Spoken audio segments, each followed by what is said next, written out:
Welcome boys for the round 4 around the Canadian Tire Motorsport. Hopefully this time everything is fine. You can hear me properly. The qualification is already started and I think it's gonna be very interesting since the LMP2 and this track struggle a lot. This track is very much complicated. Hopefully we can see the onboard.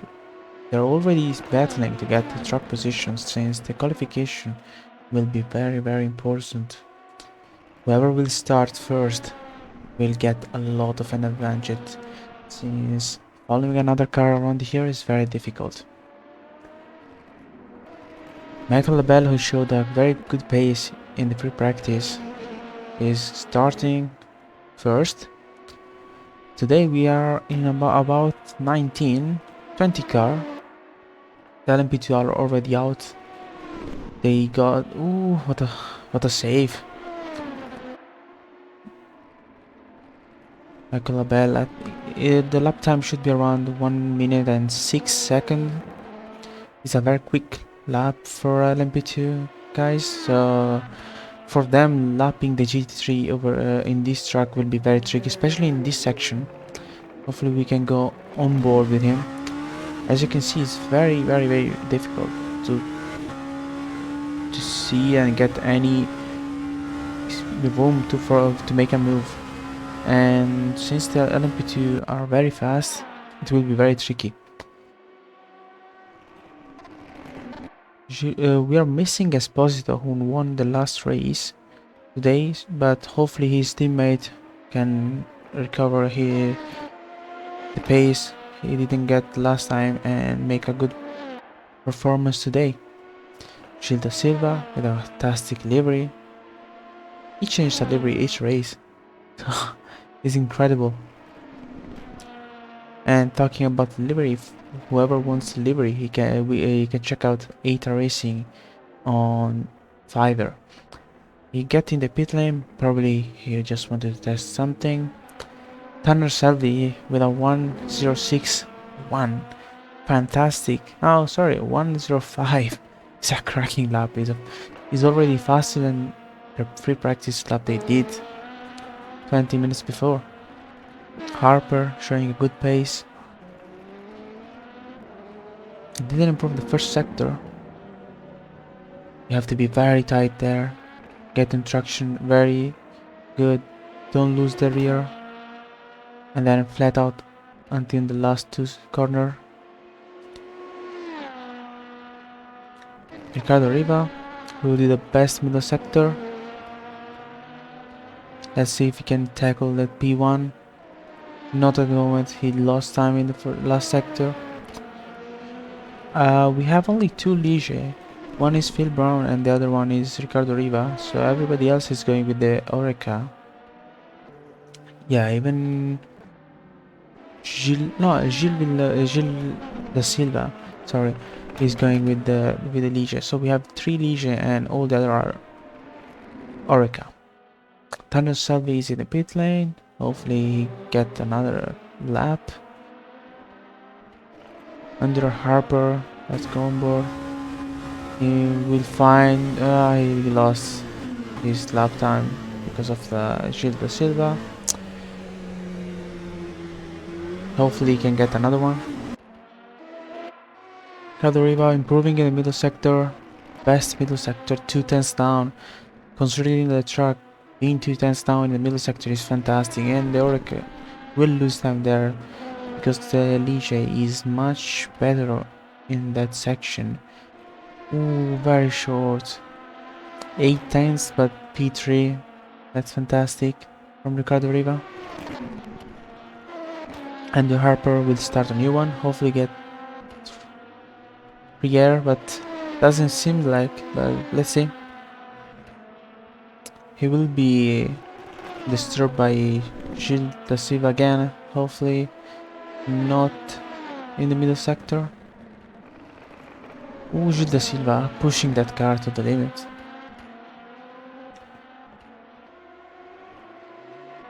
Gilles Villeneuve going through the first sector. Andrew Harper improved, but he is losing time now. Hopefully Gilles da Silva can give him a good slipstream that can recover the pace he's lost in that section. Tanner Selby out again, starting a new lap.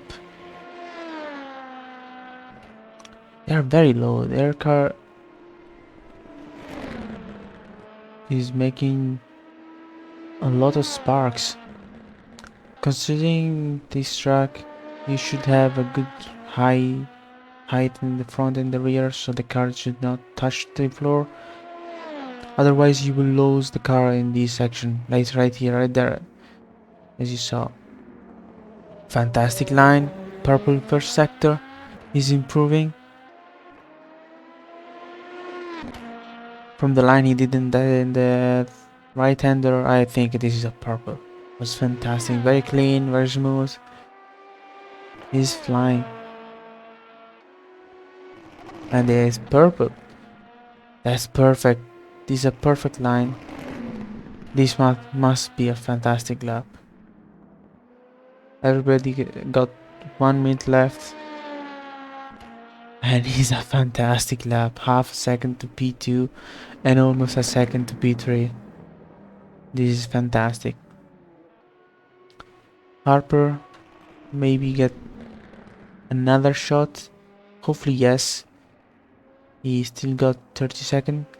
All the other are in the pit lane, so their qualification is done. The only two cars on track at the moment are Andrew Harper and Gilles Villeneuve. Harper, let's go on board with him.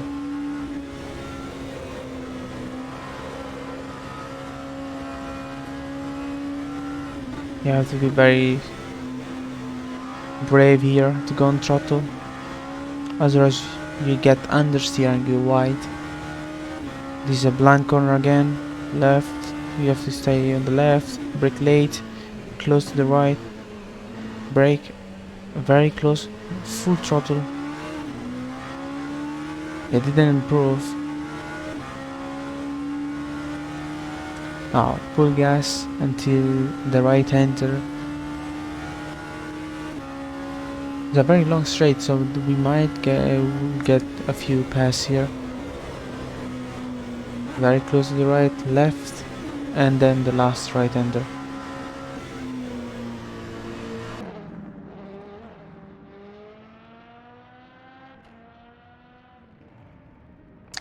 Unluckily didn't improve, but it was a fantastic lap. He can try to get the position on Turner Selby and defend in the first part of the race. So for the LMP2 we have Gilles da Silva improving and P6. Gilles Villeneuve passed Gilles da Silva. Nice, good lap. So at the moment we have Tanner Selby, Harper, Ricardo Riva, Michael Labelle, Phil Brown, Gilles Villeneuve and Gilles da Silva. This will be the starting grid for the LMP2, guys. We will see what the GT3 can do. They will be lapping around 1:14 and it will be very tricky for them since they are 20 guy and the track is very small, and considering the track conformation they will be finding very hard to get the right distance from each other. Hopefully in their next 9 minutes they can do a good job and they're not disturbed by each other. Johnny Gutierrez is the guy to watch out. He is the leading championship at the moment. He won all the races. But Tim Cartwright last time did the pole position. He didn't get the podium or managed to win the race, but a few mistakes. But his pace was good. Let's say it's gonna be very tricky. As you see, all the GT3 are going out and finding a spot is not easy at all. And Wow, there are a lot of people. It's gonna be very hard for them. Bartobali, Ed Jones, Tim Cartwright, Sean Villegas. We have a lot of good people. Under Seibel, Pasha is there, Kyle Graf, Nicola Puccino and Riccardo Zampati are missing today. Hopefully they can get back in the next race. But all the guys are back. I think they're driving today. There are no other name missing. Robin Taylor, let's say Johnny starting his lap. Let's go on board to see what this difference between an LMP2. As you can see, this already are struggling to the turn 1 flat, where on the LMP2 is you're going flat out easily. They lift a lot here, prevent the car to go an oversteer, full throttle, still brake late, very close, full throttle, sit to the right, to cut back to the left, brake early, first gear. That's fantastic. That's a very good line.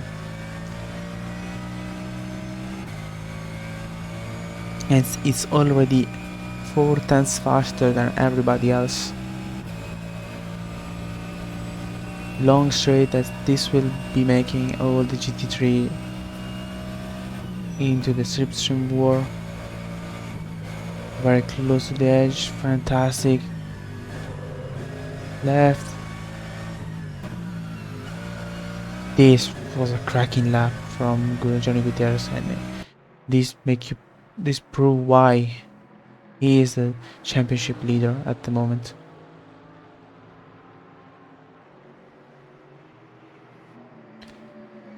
It is 3 tenths faster than Robin Taylor. Robin Taylor did a fantastic lap.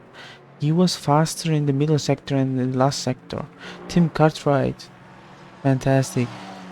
Very close, 49 milliseconds. Fantastic. Kyle Graf P4. The first 3 guys are very close. That's fantastic.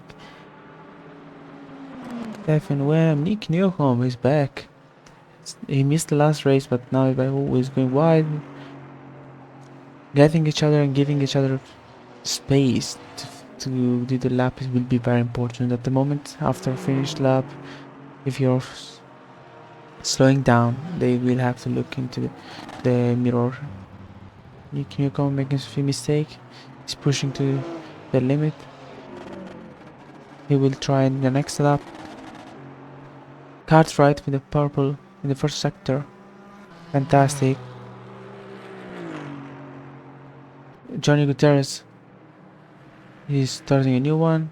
Cartwright didn't improve in the middle sector. Probably he did a mistake, most likely. On the exit of the right-hander. He's going to the pit lane for changing the tire. Johnny Gutierrez going slowly, I think. He's not pushing at all. He's just going to get back in the pit lane, most likely, and try to get one other shot. Pasha P7 with a good lap. They're all there, except from the first 3 guy. All the other are within almost a second, and that's very close for this guy. John VDS P4. That's fantastic. His lap was fantastic. Considering this track has been very difficult, he's here for his being P4. I think it's super.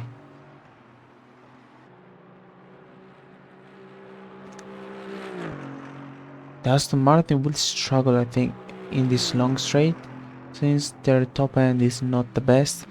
Then obviously old guy will be trying a few different aero configuration on their car, and whoever will be brave enough to drive the car with low drag on the rear end will be winning this slip war. Hopefully the BMW can benefit with this since the BMW is very stable, and considering that BMW BOP at the moment with the game, even though it has been reworked in the last patches, is still something that the BMW can gain advantage.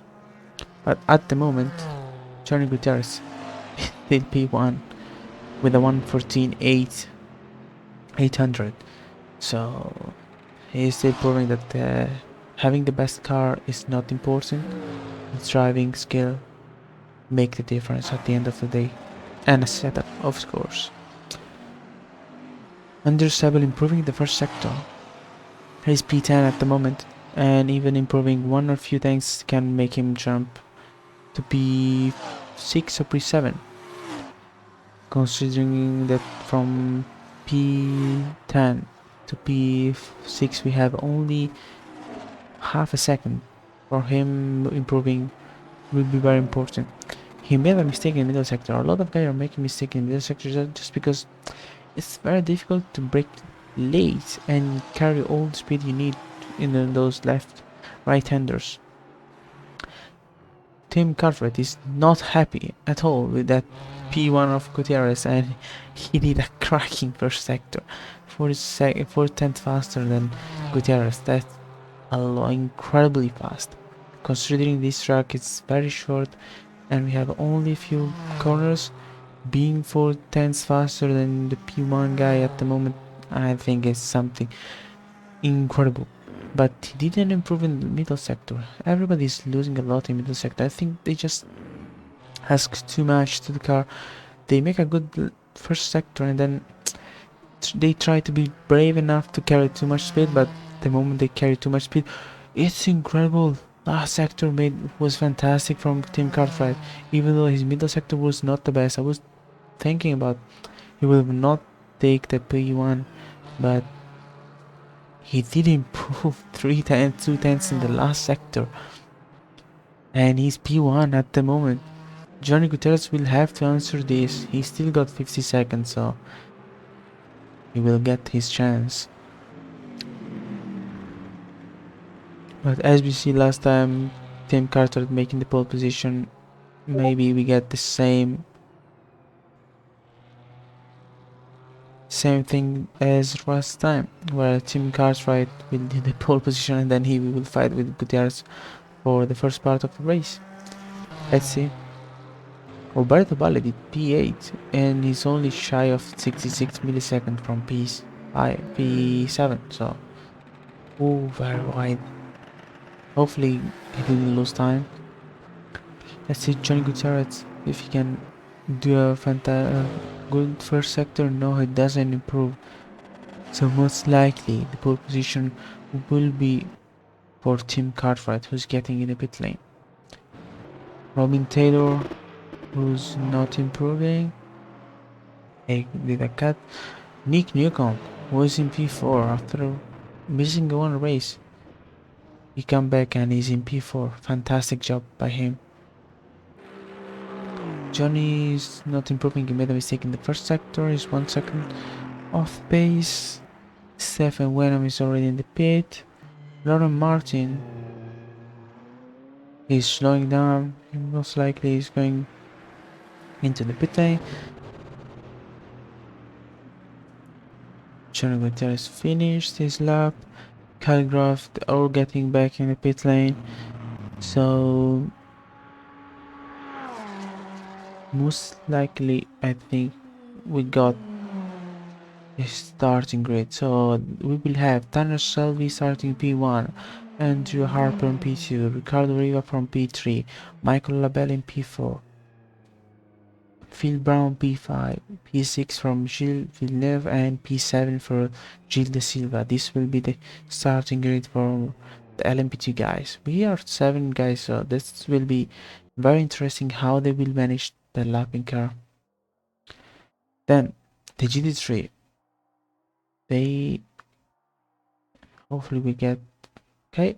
Tim Cartwright did a fantastic pole position with that BMW. As I told you, the low arrow can make a difference. Jimmy Gutierrez He was shy of just a few tenths, so he will be very important, very fast in the on his own race pace, since his car is not the best in the quali trim. Robin Taylor did P3, Nick Newcomb, fantastic P4, John Vidigas with that Aston Martin P5, P6 with Kyle Graf, Pasha did P7 with a fantastic lap. He can get a few places if he get do correctly a few corners. Roberto Bali, Anders Sable, Stefan Wenham, Barrett Erickson didn't improve his lap time. He made a few mistakes, so hopefully he can get back into the grid.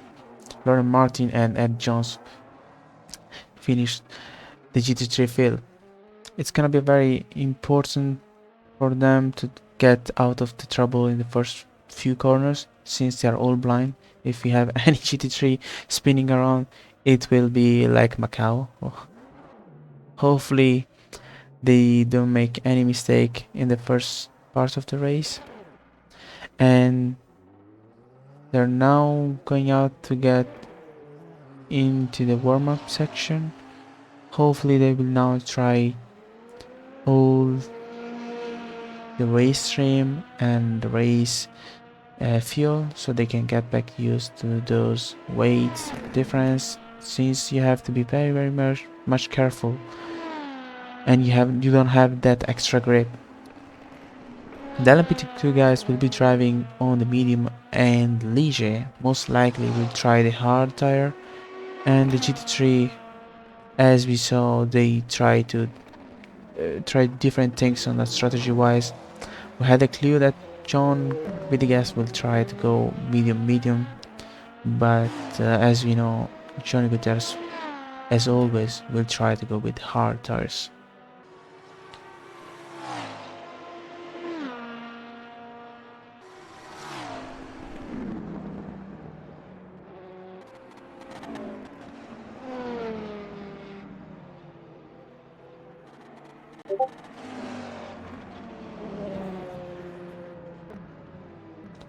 It was getting a few dark, but there is no rain expected. It should be dry throughout the race.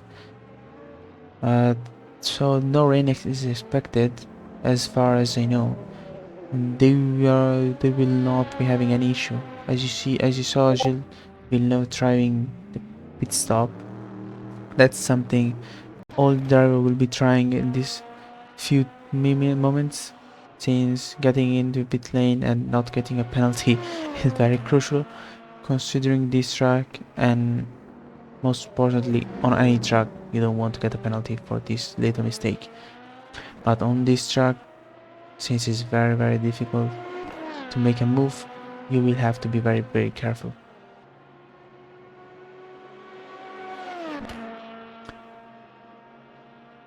As we see a few guys going around, it will be very difficult for the GT3 to manage all the LMP2, since it's very impossible to don't get blocked by each other with the LMP2.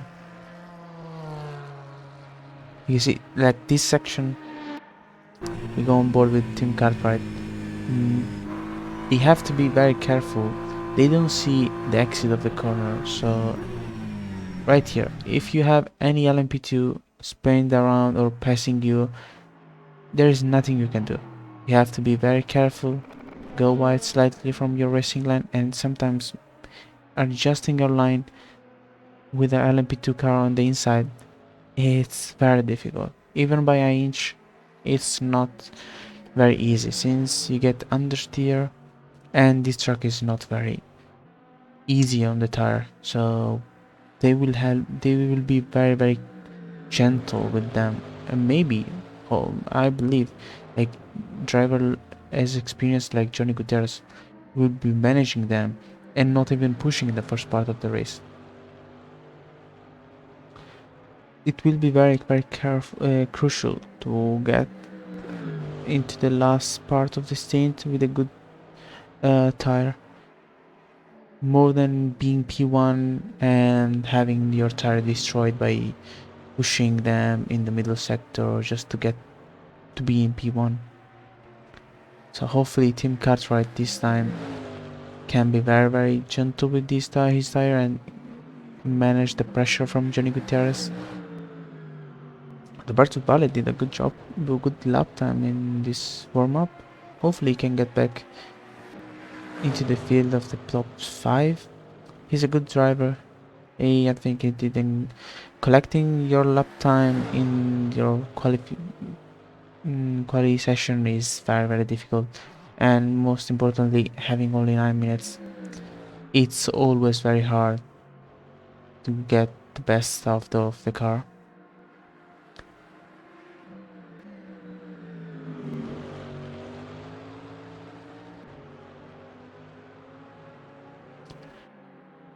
Checker flag, warm-up is ending, so we will be getting into the race. In a few moments I will be joined by Lorenzo, who is getting prepared and fixing all the stuff for his microphone. So let's see how they get out of this first turn, considering it to be very tight. Laurie, do you have any prediction for us? Well, first of all, hello everybody. Sorry about the delay of my presence. Some in real life issues caught me today, but it's great to be back. It's great to be back 2 weeks later for round 4. As Sam probably told you, we are in Canada, in one of the most iconic and historic tracks in the country, Mosport Park. I'm not surprised to see Tanner Selby in P1 because he was the fastest guy by far in the previous race. On the Orica Alpine car. I'm pretty confident he's gonna try and force, his pace from the first lap all the way to the end of the race. Although Ricardo Riva, do not count that guy off, because if you remember what happened in Road Atlanta, Ricardo was first in most of the first part of the race. Then after a couple of mistakes and some issues with the lap cars, he had to take evasive action and actually repair damage. I don't know. Villeneuve in P6 maybe one of the fast guys in the race. We saw a good second place in qualifying last time around in Watkins Glen, but then in the race he was lacking a bit of pace. It's needless to say that we are all gutted for Paulo Tempera in GT class because he will not be racing in this series anymore because of some work shift issues. And of course, good shout out to Paulo for the races that he managed to be there. But it's gonna be tricky today. The GT cars will have to be very careful, as you mentioned earlier, in the lapping stages, Especially in because this this track corner. does not allow you any room for mistake, as is this corner right here, very narrow, twisty section, and there's also no runoff area whatsoever. You have like 1 meter of grass, and It's then almost you have like the driving in wall. Nürburgring. So yeah, it's pretty wild. And of course, Cartwright making a show for it in first place. We hope that he doesn't crash out like he did in Watkins Glen 2 weeks ago. But Gutierrez is right there to prove once again that he's the man to beat. Good to see Taylor competitive in the Callaway in third place as Newcomb once again in the series. Good to have him back. Lines up in P4. Vidi Guest, on the other hand, in P5. That P5 looks to be the place that Johnny really finds himself all the time, as we are about to go racing. The LMP2 cars round the final corner, and Selby will lead them onto the straight. We are racing at Mosport, and a good start by Harper on the outside, but you do not have enough speed there to try and force a move. Riva lines up in third place, Michael Abel in fourth, pretty much confirmed positions as the GT field is now underway. Cartwright with the BMW will lead them into turn 1, followed by Johnny Gutierrez and Taylor. I want to see if Taylor tries to force a move on Gutierrez, as down the backstretch the LMP2 cars are already spreading out by a fair amount. Villeneuve had a pretty bad start. He is now all the way back to P7, but pretty much all without any issues right now. I don't want to jinx it, but it looks to be a clean start by everybody. It was very clean. I thought it would have been much more messier in turn 1, but they get out of it very clean. And the first lap for the LMP2 is already finishing. We will not get any time to speak within because the lap time Oh, look at around Johnny Gutierrez. Johnny Johnny Gutierrez Gutierrez. trying a move on Cartwright is less than a tenth of a second behind Team Cartwright. This is John Villegas on the Aston Martin fighting with Nick Newcomb and trying to protect himself from Kyle Graff. But for a very brief amount of time, Gutierrez was alongside Cartwright and challenging for the lead of the race. It will be a draft war for this guy, and whoever was brave enough to be on a lower aero wing will get the win on that long straight. Look at this for a track. And in LP2, Harper made a mistake. Harper made a mistake. I think look at that. He collected damage. He collected damage with probably maybe Da Silva. I don't know.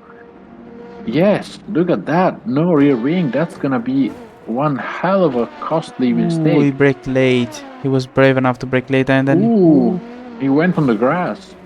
It's the same image I saw from the Cadillac to Rouge. Yeah, that's pretty much the same thing. The car bottomed out at the lowest point of the racetrack. That he went then on the grass, and of course these cars are so sensitive. No way he could have done anything there. I hope he can get to the pit lane without causing any damage to the GT cars who are trying to get around him as quickly as possible. Of course, Harper being one of them.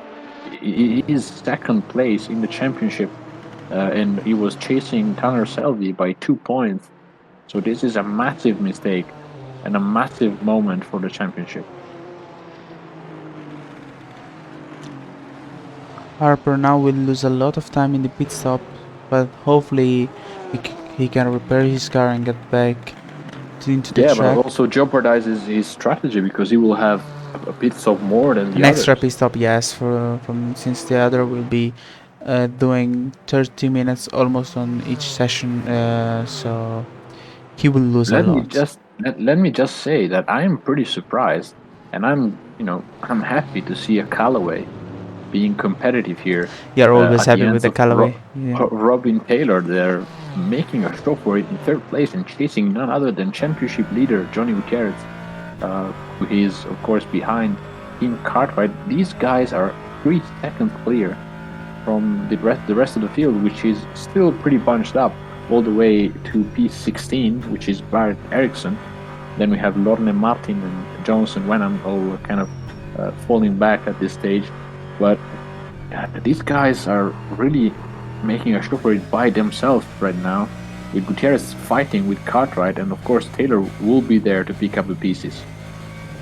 Johnny Gutierrez at the moment, I believe, is just pushing pressure like last time in Watkins Glen and waiting for his time. He don't need to push. This is Johnny's strategy. Johnny's strategy has always been sticking the nose behind the car, just stay there as much as possible, close, without stressing the tires too much and without using as much fuel as you would if you were to try to push the pace. This time we have an opposite strategy. Cartwright last time went for a softer compound. This time he's with the hard and Gutierrez is with the medium. We see the opposite. That's interesting indeed. That may cost Gutierrez sometimes. John Villegas. I was collected damage. No, I think he didn't. I think he did. He did a mistake. I think he went off. I think he just went off. No. Ooh, the same thing. Ooh, and a big impact into the wall. The same thing that happened to the. This corner will be punishing a lot of guys. Yeah, that's the same corner. And that will cost Johnny Villegas a fair amount of time in the pit lane. As look at that, he's gonna have trouble keeping the car in one piece. Tanner Selby is 1 second faster than everybody. He's gaining 1 second a lap. Can you confirm, Sam, that Harper is still in the pit lane? Is that possible? Yes, that's possible. He's leaving the pit lane right now. Getting out now. So that's... Since Considering the lap time around here is 1 minute, and he lost almost more than 100 seconds just to repair the car, you think is only in the pit stop for more than you think.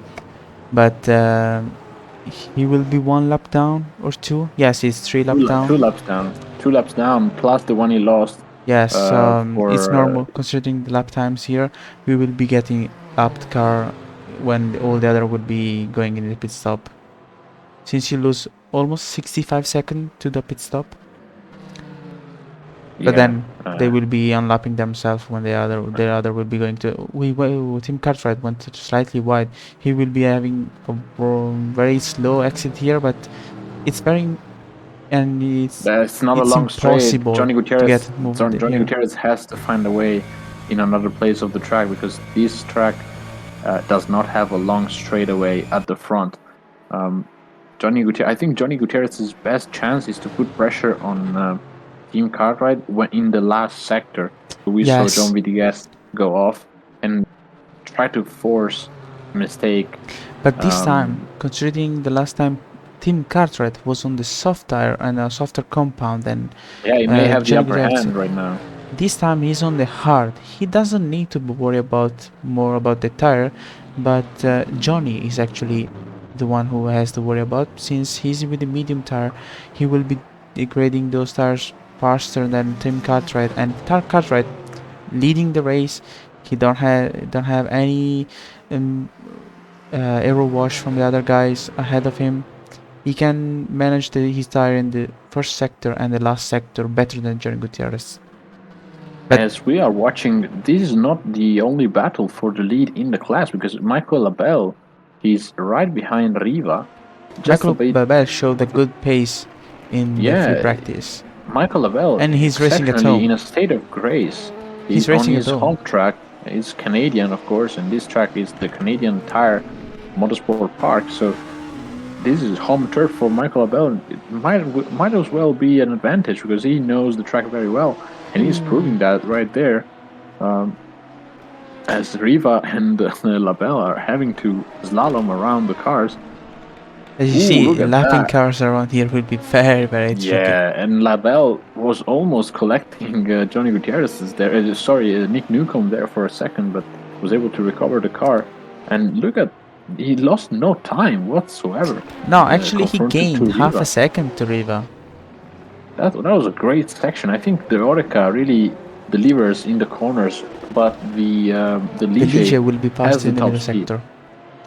The Ligier will be faster in the middle sector, but the Oreca will be making the lap times in the first and the last sector. This is great. This is might as well be a challenge for the championship because, as we know, Riva missed some opportunities to gain points, and this is its first one pretty much. And also, I believe the race will be decided on how they will be lapping these cars because, like, in the last sector, Ricardo Riva lost 1 second, and then look at this. They're approaching the GT leaders. This might as well be an opportunity for Johnny Gutierrez to go inside of Team Cartwright. Look at that, Team Cartwright, and they touched as well. Johnny Gutierrez forces a move on Team Cartwright and takes the lead of the race. Brilliant move by Johnny Gutierrez. And Taylor is not missing the opportunity. Well. Look at Taylor as well. That move. But an LMP2 is coming around to lap them. Ooh, and what a pass as well. Gilda Silva going on the inside, and he should be getting that position. Yes.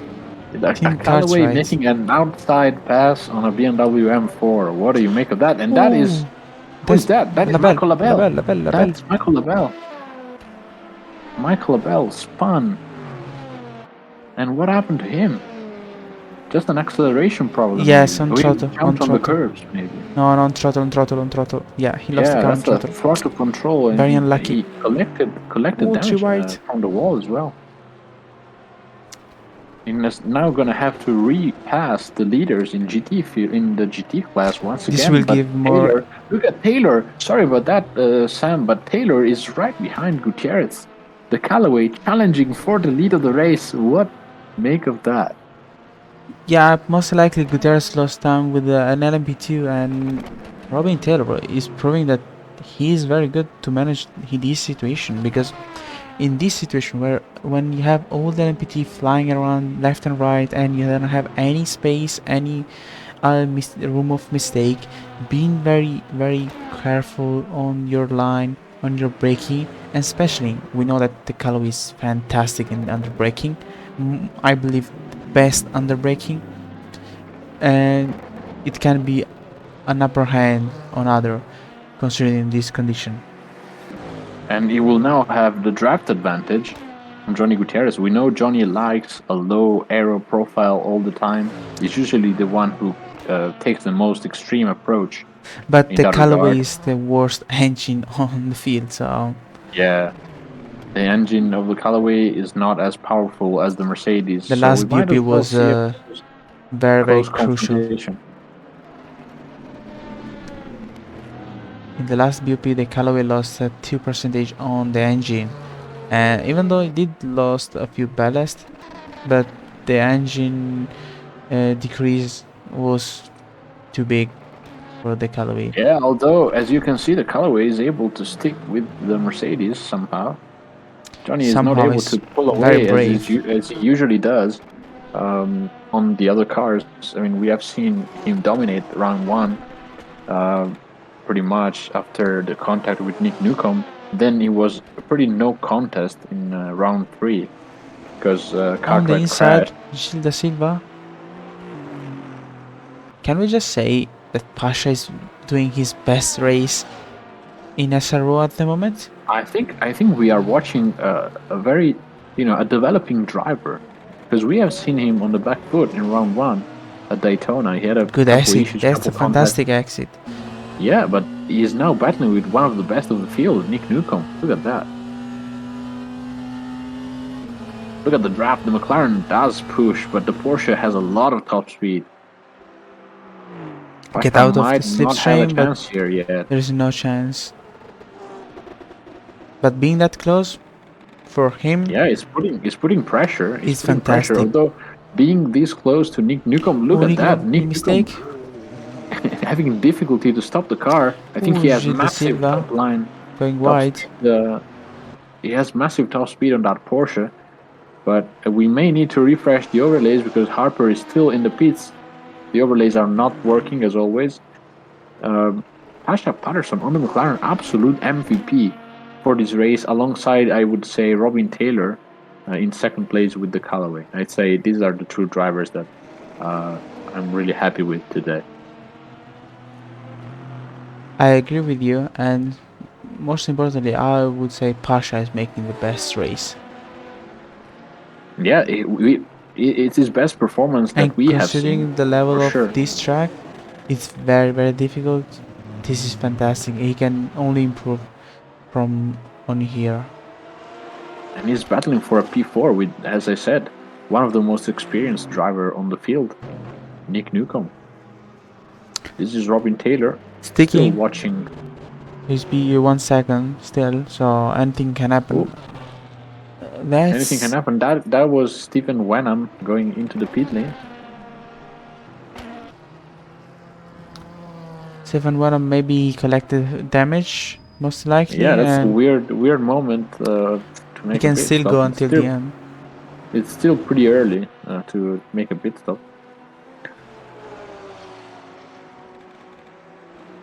Robin Taylor, if he can stick very close to Gutierrez and any LMP2 that make a move in difficult sectors, maybe in second sector, he can get the opportunity to pass Gutierrez. Bertoballi fighting with the Anders Seibel. Very close. These two guys, I think they're doing a fantastic race.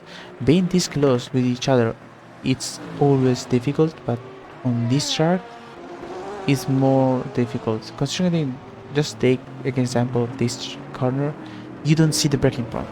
The car ahead is covering those breaking points, and you have to be very careful, and you should be taking other point of as a reference. Ooh, That was close. that was a very That close was call. That close. was Tanner Selby. passing the guys in P7 and P8 respectively in GT class. Tanner Selby is on it. He doesn't want to lose any time Have a whatsoever. replay. Look at this. Look at this. He passed right through the middle of those two cars. Incredible amount of accuracy by Tanner Selby. He's the leader of the championship by a mere 2 points, I must say, on Harper. But Harper is now P18 overall. He's having to recover the round that he lost in that first crash. Although I see Selby using a bit too much of the track as he would want to. And Pasha Patterson now has a real chance on Nick Newcomb. We have seen this move being completed, and Nick Newcomb says, have a bit of that, and just shuts the door closed in front of Pasha. But Pasha looks to have the Pasha bigger car. is fantastic.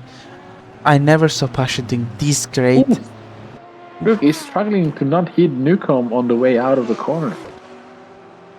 He was so quick under, in traction that he had to actually back off. He had to back off to not hit and collect damage. But he's proving that at the moment he is faster than Nick Newcomb, and maybe an undercut later on in the race can be an option for him. Absolutely, and it looks to me as if one of those prototypes come around once again, Pasha might have a good chance, because look at this. He's as close as ever. Phil Brown, Labelle, Becky. To Nick Newcomb.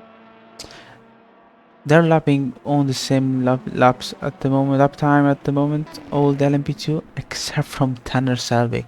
He is on a different planet. He's lapping 2 seconds faster than anybody. Yeah, Selby is on another league. It's completely different than what we saw in the first couple of races, where he was pretty much in line with all the other cars. But here, he seems to have found the zone. Really, he's in that zone, and he's proving that. Get a better seat. In 17 minutes of racing, he gave 16 seconds to Ricardo Riva, and Ricardo Riva is no slouch. On board with Pasha Patterson as he chases down the beautiful 911 GT3R car of Nick Newcomb with that beautiful Deuces eitharacingteam livery. I wonder if Pasha is patiently waiting for the right time for the strategy to come, or is... I believe sooner or later he will make a dive bomb. Because he's getting... if I would have been Pasha, I would have been mad, because I'm losing time and I'm faster than Nick Newcomb by far at the moment, because being this close, you're faster than the guy ahead, but you're not getting the opportunity to make the move. Yeah, this is a track where you don't have many opportunities to make a move. As we saw, you have to be opportunistic, as Johnny Gutierrez was with the Cartwright when the leaders in LMP2 class came around to lap them. But other than a moment like that, unless it's a mistake from the guy in front, it's really tough to find the spot to make a move. Pasha gets a fantastic exit from this corner, but then the Porsche speed, it's so higher than the other McLaren that there is no chance. He can be half a second faster in the first sector, but then he will not have any chance to make a move. Yeah, although Pasha is able to keep a narrow line, look at how much he's gaining in he is driving with more aero than the Porsche. He has a lot of corner speed, but whereas the Porsche just takes off on the straight. We have seen this happening many times with Nick Newcomb's car. Probably found a profile of the aerodynamics that allows him to go faster on the straight, although Pasha Patterson might just have a chance right there with the prototypes coming around to lap the cars. He's as close as he was last lap around, and Nick Newcomb is trying to protect his line. If this time he can get the fantastic... Look at that! Pasha Patterson maybe on the inside for the next corner, but Nick Newcomb with a lot of experience just says no thank you. And will survive for another couple of laps. I think Pasha is getting the measure of Nick Newcomb, and he will try everything now. Because I think he has an idea of where he can be the faster car. We have seen the McLaren getting a good acceleration out of that corner, and that is the only place where Pasha was really side by side with Newcomb, but he needs the prototypes to be there in that stage. Otherwise, it's going to be very, very tough to try and force a move. We just say that we had 10 laps with these two guys, and we never had any small touch, and it has been the fairest battle we had in this race. They have been very close, but no touches, and it's very difficult to find a league like SRO where two people fight this clean and in a very close, narrow track like this. I'm not saying that in other league we would have had people crashing on each other or making a dive bomb, but no, but this is the level that we race at. We have a high level multi-class racing league with clean drivers that know what they're doing, and as you can see, they come from very different backgrounds. Pasha Patterson is a very quite casual driver. He has experience on R Factor 2, but Nick Newcomb has a lot of experience with endurance racing. And as you can see, the level is pretty much evened out here in this league. And look at the quality of the racing. I mean, it has been cracking all the way from the start. So if you want to be part of this, just click on simracingonline.co.uk and you will find all the information that you need to join this championship and many more to come, as Pasha Patterson is already alongside Johnny Gutierrez. He will finally make the move up the inside in turn 1. What a brilliant move by Pasha Patterson, but Nick Newcomb will surely have a go at the McLaren right now. Can you imagine now all the pressure that he relieved on Nick Newcomb, but Nick Newcomb will get the position on the straight? Yeah, I think Nick will now have a very good chance on the straightaway because we know that Porsche is way faster than the McLaren. Although I see Pasha he's pushing. He's pushing a lot. I mean, he gapped the Porsche by a huge amount in those few corners. It's like he found a few horsepower. Yeah, he found some extra horsepower. I don't think Nick Newcomb has an answer on this lap at least. Let's have a look at the straight, but I don't think the Porsche is close enough. He's getting very close, but if he can be very close on the next lap, he will most likely will be challenging him in the straight.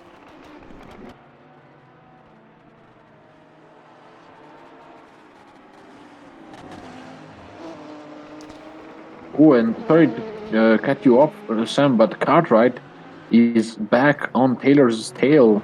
This is the fight for P2 and P3 respectively in GTD class. And of course, Cartwright gutted to have lost the lead to Johnny Gutierrez's benefit. And of course, Taylor picking up the pieces, as I said he was going to do. Slightly wide. It was watching Cartwright and Gutierrez battle for P1 and P2, and it was just sitting back and relaxing and probably having some popcorns in that moment. And as soon as that happened, he took his chance. And as I said, you have to be opportunistic, and Taylor has been able to do that.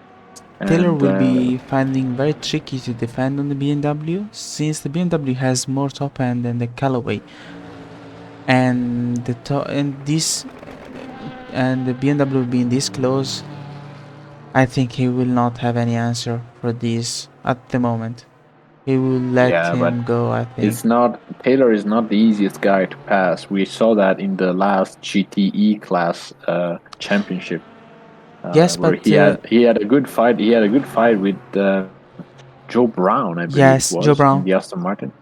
And he was no slouch at all. He was very, very good under braking. As we have a yellow flag in Sector 1, and that is Michael Labelle with Johnny Gutierrez. Johnny Gutierrez, incredible stuff.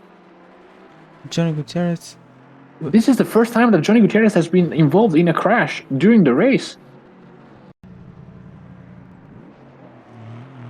That is crazy stuff.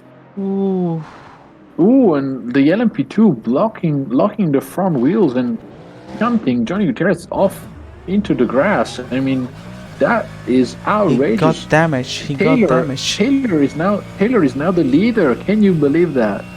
A Callaway GT3 is leading a multi-class race here on SimRacingOnline. This is amazing. It's amazing, but Johnny Guterres, I believe, has to beat because he got damage on the rear, but he's not beating. He's brave enough to still going. So hopefully, And he's gaining as well. He's not making any slow lap times. He's right there with these two guys. Look at them. let's say if he Mercedes will of be Johnny Guterres. losing time in the middle sector where you have to go left, right very quickly and having a good car. So And this is the complete opposite situation that we had compared to the start. We had Cartwright in first place, Gutierrez in second, and then now third we have was Robin Taylor Taylor. P1. That is Robin Taylor in P1, and I'm so happy for the guy because I think Robin Taylor. he was one of the very quickest people in the GTE class races that we had back in September, October, and November. And it's great to see him leading a race in Canada. He's he's containing Cartwright and Gutierrez, which are two very fast drivers, as we have been proved many times. Cartwright was very quick in the BTCC series as well, so he has a lot of experience on different cars. And the fact that he's able to drive that BMW in a competitive manner here proves his pedigree, and that is, of course, not even to mention for Gutierrez. Roberto Balli He's the making a champion. move on Idris Sebel on the inside. Alongside each other, the Mercedes passes the McLaren probably on top speed alone, but the McLaren will have a go on the braking. I'm pretty sure. Very close. Backs out of it. Cartwright is now 4/10 of a second down compared to Taylor, but that's really just an amount that makes no difference because you can see the cars very close together. And for a brief moment, Sam, I saw Riva connecting with Seidel. I don't know if they made actual contact, but I'm pretty sure it was very close. We can have a look. Yeah, maybe not so. I think it happened before. I think it happened before when right after Bali made the move on the McLaren. I think it was right there. Seidel Riva moving and Seibel. Yeah, Nope. Riva No, was no, Riva took the cautious approach and forced the move on the straight. That was a smart idea. It's something I think, or Ricardo Riva has a slight damage to the steering wheel. I think he might have. The steering wheel is pointing to the right slightly, ever so slightly, but inexorably. And that is probably the reason why Riva is now 40 seconds behind Tanner Selby. You are watching the BMW is not getting the Callaway in the top speed just because Robin Taylor, if you see, is very, very close to the curb before this long straight and is very tight on the exit, and he can get to the throttle much earlier than Team Cartwright. Cartwright at the moment, if he did that corner properly without going slightly wide from the curb, would have been gaining that position. But Robin Taylor at the moment is nailing that corner each time. If we go through that section again, I will show you. Beautiful. Absolutely beautiful to see three different cars, and I'm pretty surprised these three cars are front engine cars.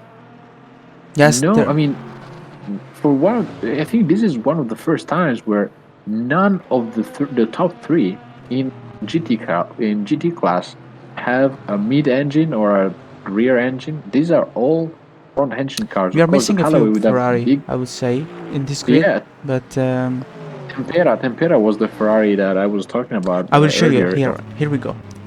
He's gone wide on the first one, but then here, It's very close. Now, it's the first time that the BMW did it correctly, but Robin Taylor has been doing that properly for the last 30 minutes.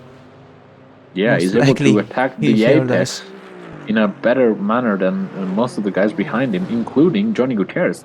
And the BMW doesn't seem to have an answer on the top speed wise as well. The Callaway was just able to stretch the gap by a couple meters, and that is granting Robin Taylor a survival in T1. Look at that. Yes, then because I obviously the Callaway in the first sector, the confirmation, how his setup is, and etc., is very, very brave enough to don't lose time in the first sector. He has to only worry about the long street and the top speed.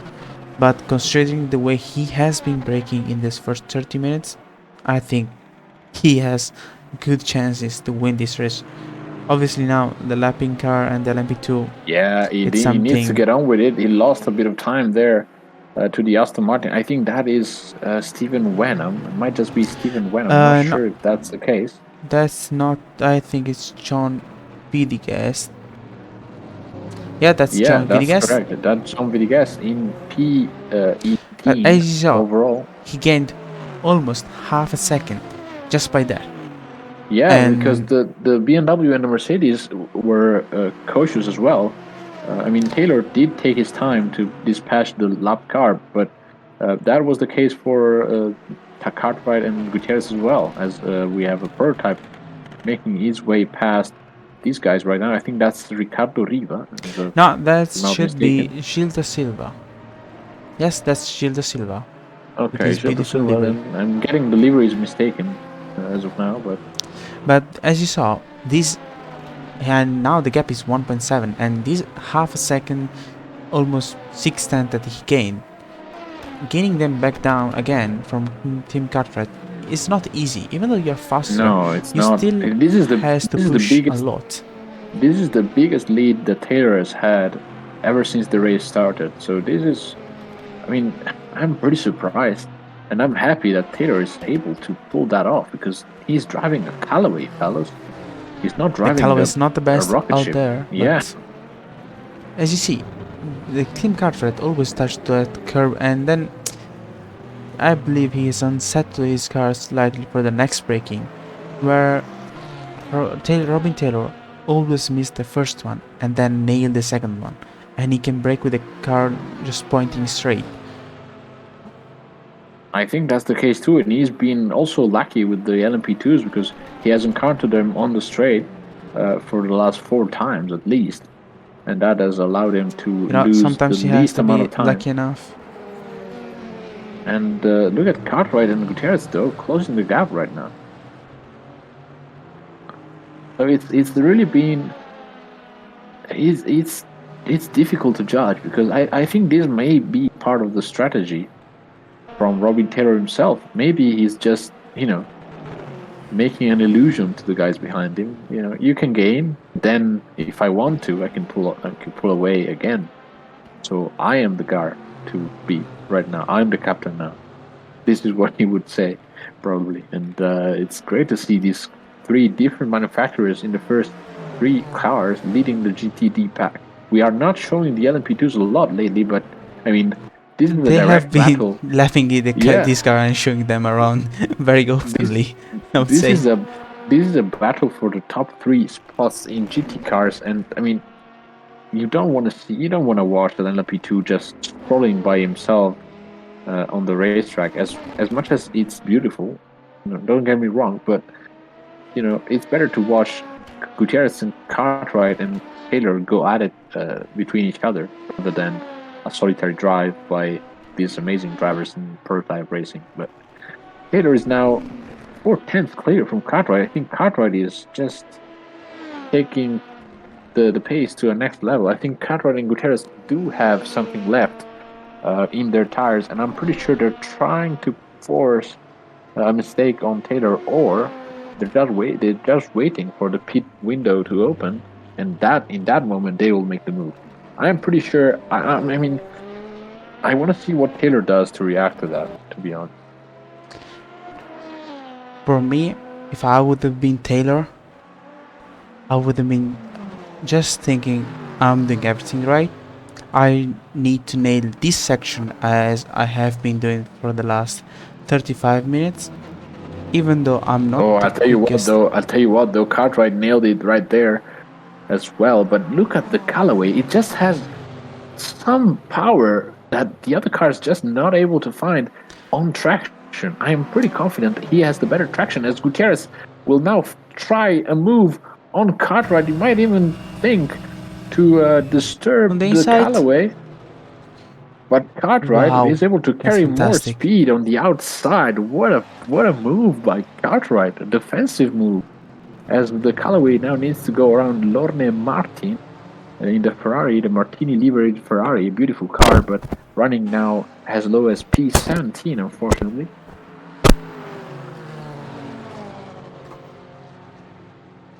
Taylor at the moment, I think you see Taylor getting a good amount of speed in the first part of the straight, just because he's not getting any aero wash from the guys ahead of him, and the guys behind him, they have to be very careful the way they go on throttle, just because on the exit there is Robin Taylor air wash, and if you get on the throttle slightly wrong, I would say you're in the barrier easily. There's no way you can escape for that crash.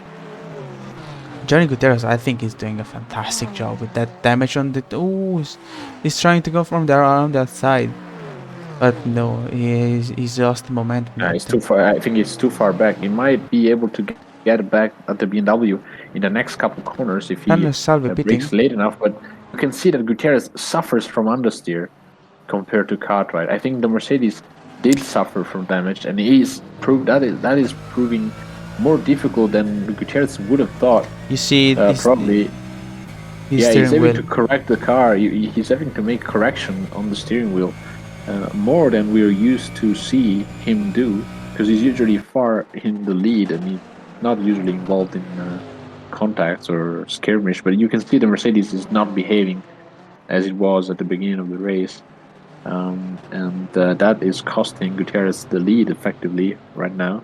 Patterson, and fair enough, is the first GTD to make his pit stop. So maybe he was faster than Nick Newcomb because he was on a lighter load of fuel. That might be the reason.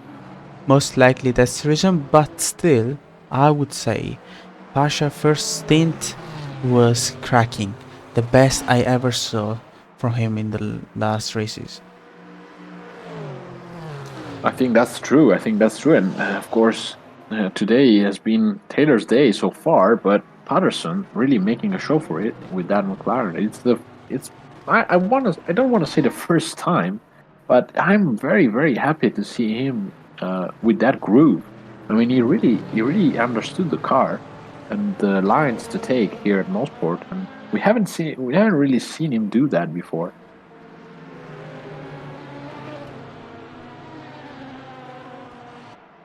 As this is that is Ricardo Riva getting out of the pit lane and having to pass the leaders in GTD class. If Ricardo had a chance to gain some time on Tanner Selvi, I think he might have trouble now. Oh, that's Johnny Gutierrez. And that's Tanner Selvi. Gutierrez again. That's Tanner Selvi and Johnny Gutierrez making contact. So Ricardo Riva is leading the race. Ricardo Riva is leading the race at the moment. No, that's Brown is virtually leading the race. Not yet. I think what happened there, Tanner Selvi missing the braking point and hitting Johnny Gutierrez, a crash between the two championship leaders. That is incredible. That's very unlucky. Very unlucky, but Tanner Selvi should have known better. He got himself all wrapped up around the fact that Can we just say that he was very double contact? Damn, brave. That is too much. Yeah, a bit too much. Probably he saw Ricardo Riva ahead of him. The smartest thing that Gutierrez can do is now pit and anticipate the pit stop to avoid losing time. I tell you what Ricardo Riva did. He didn't change tire. That's how he gained 40 seconds. Yeah, I was wondering how is it possible that, because I was saying, if Ricardo Riva had a chance to gain time on Selby, I was gonna say he was unlucky with the lapping cars in front of him because he No, was but able to. 40 seconds, that's only with the Yeah, tire.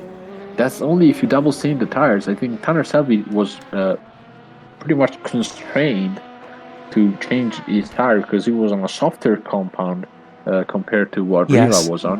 So yes, Riva could easily have double stinted the tires, and that gained time in the pit lane like 35 to 45 seconds, depending on the pit stop. So great to obviously see Riva now making a strategic move and Selby Brown will in the be pit. So faster. Riva will inherit the lead pretty much, but Selby was able to cut the gap down immediately, and this is a direct battle for the lead in LMP2 class. Now Ricardo Rio will have to defend this position with everything he got. As we see, Lidije there is bottoming it out a lot. I think he lose the time there just by bottoming it out. Yeah, the Orca seems to be tidier as Tanner Selby will have it easy, I think, on Riva. A bit of a switcheroo there, but not enough speed from the Orca. The Lige is really low, and I think it's gonna cost Riva a bit of time under braking as well because the race car wanted to go in all kinds of directions, whereas Tanner Selby's car was straight as an arrow. So it's really difficult for me to see the Lige winning this confrontation. Although we know that these cars are pretty similar, but the BOP in R Factor 2 can be weird sometimes and can favor certain cars, as we saw in GT3 and GTE many times. And I think we are watching an example of that right now with prototypes. But I tell you, it's not easy to make a move here, even though you're an Oh, Salvi LMP2. on the outside. There's no way there unless Rio makes a mistake lapping these Around the cars. outside. That's Yeah. incredible. Oh, and Selby almost had to take evasive action because that is John. I think that. Who is that? That's an Aston Yeah, Martin. Maybe John John Villiers. Villegas again.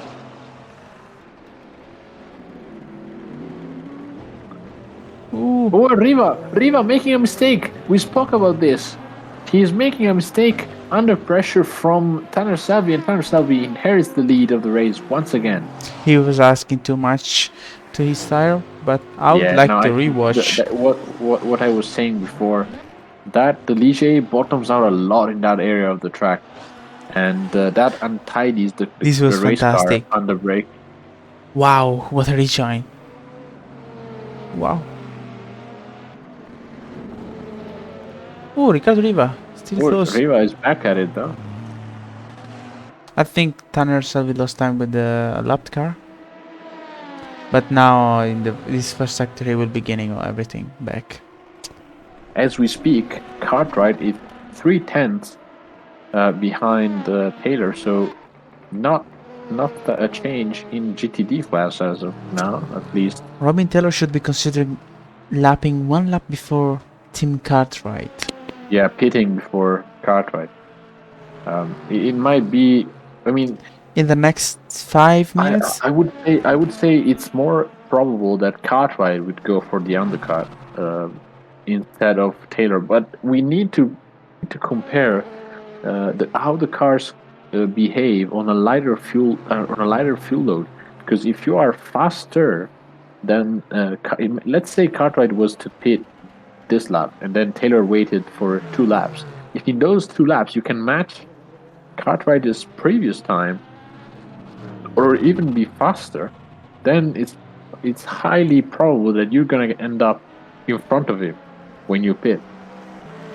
So it's difficult to give a correct evaluation as of now. What these two guys need to think is we do not need to fight before the pit stops happen, because then Gutierrez will gain those 9 seconds back. These guys need to just take it easy, work with each other, stay in the draft, maximize the laps, and avoid Johnny Gutierrez's recovery for as long as possible.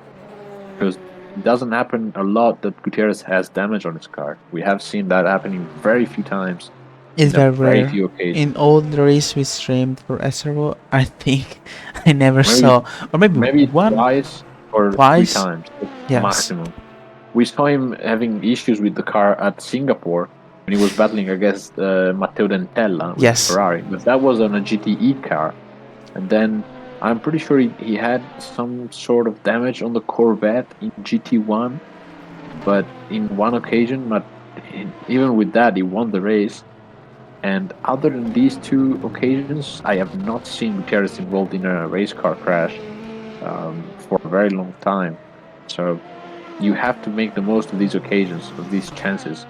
Otherwise, you're gonna regret it. We are at the marker of the mid race at the moment, with Yeah, Selby we're leading. halfway through, and Selby leading the LMP2 car field by 8.3 seconds over Ricardo Riva, who has been steadily making progress compared to last time. Then is Phil Brown in P3, Gilles Villeneuve, and Gilles da Silva. We have two Gilles in the field today, both Canadian, I suppose, or Gilles Villeneuve may be French. Don't get me wrong, I don't remember actually. And then is Harper in P6. Of course, Harper. Oh, No, what on earth is going no, on there? That is not what we wanted to no. see. That is Gilles da Silva making contact with a very unfortunate Robin Taylor. I'm sorry to say, but I have seen da Silva making a lot of mistakes today with that LMP2 car. He should not be driving the LMP2, I think.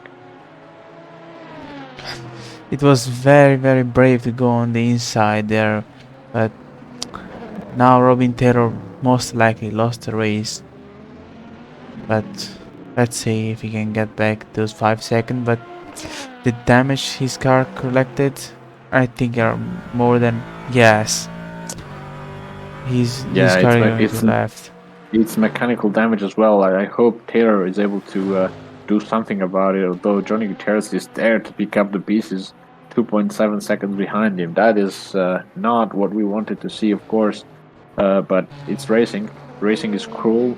These things happen, and this time Taylor was just a passenger, and he's making the pit stop right now. I think that's a smart move because these cars can go the distance with 42 minutes, and he might just be able to not lose so much time with damage fixing. He just need 80 liter to go until the end, so it's not that much This considering will this. give Gutierrez second place back, and then we have the same situation that we had at the start with Cartwright leading and Gutierrez in second position. Most likely, Robin Taylor is gonna fix the car, so he's gonna lose a lot of time. Around 40 seconds minimum to 55, 60, so he will be dropping off a few places. I think he will be getting out around P5. But this was very lucky. Robin Taylor was doing fantastically. I think he need an award or something just for that middle sector. That middle sector was crackingly good. Those lines were fantastic. Taylor then comes back on the racetrack behind Seidel, and that will not making it easy for the Corvette to rejoin us. What is that? That is Johnny Gutierrez. Incredible! That's a mistake from Johnny Gutierrez. What is happening, guys? I do not recognize Gutierrez today. There is something that I think is the damage that he had before now is getting worse and worse. That's the only answer I got for you. But And the big winner from this situation is Team Cartwright. and Now 16 actually, seconds clear in the middle of Johnny sector, Gutierrez. last lap around, Johnny Gutierrez gained 2 seconds on Cartwright. The gap was around 6 seconds from 10 seconds, as you know.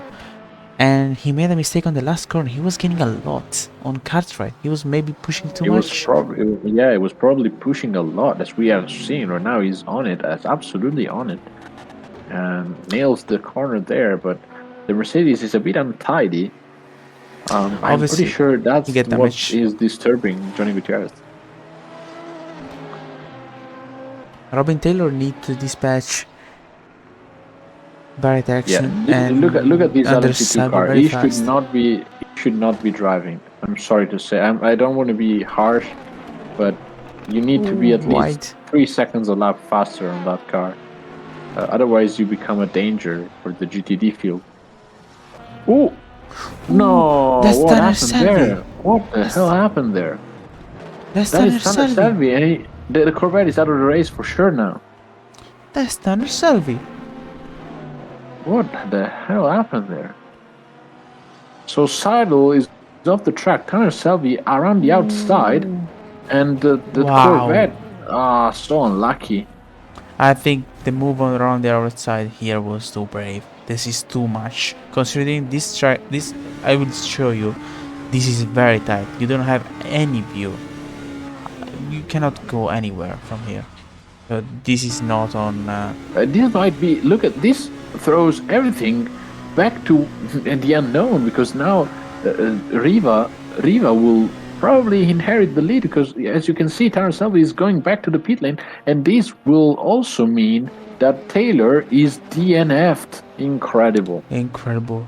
From doing a And fantastic race. Gutierrez in the pit lane as well. He re-emerged behind Barrett Erickson in P5 overall in the race. We are so sorry, Robin, to see you DNFing from the race. You deserved.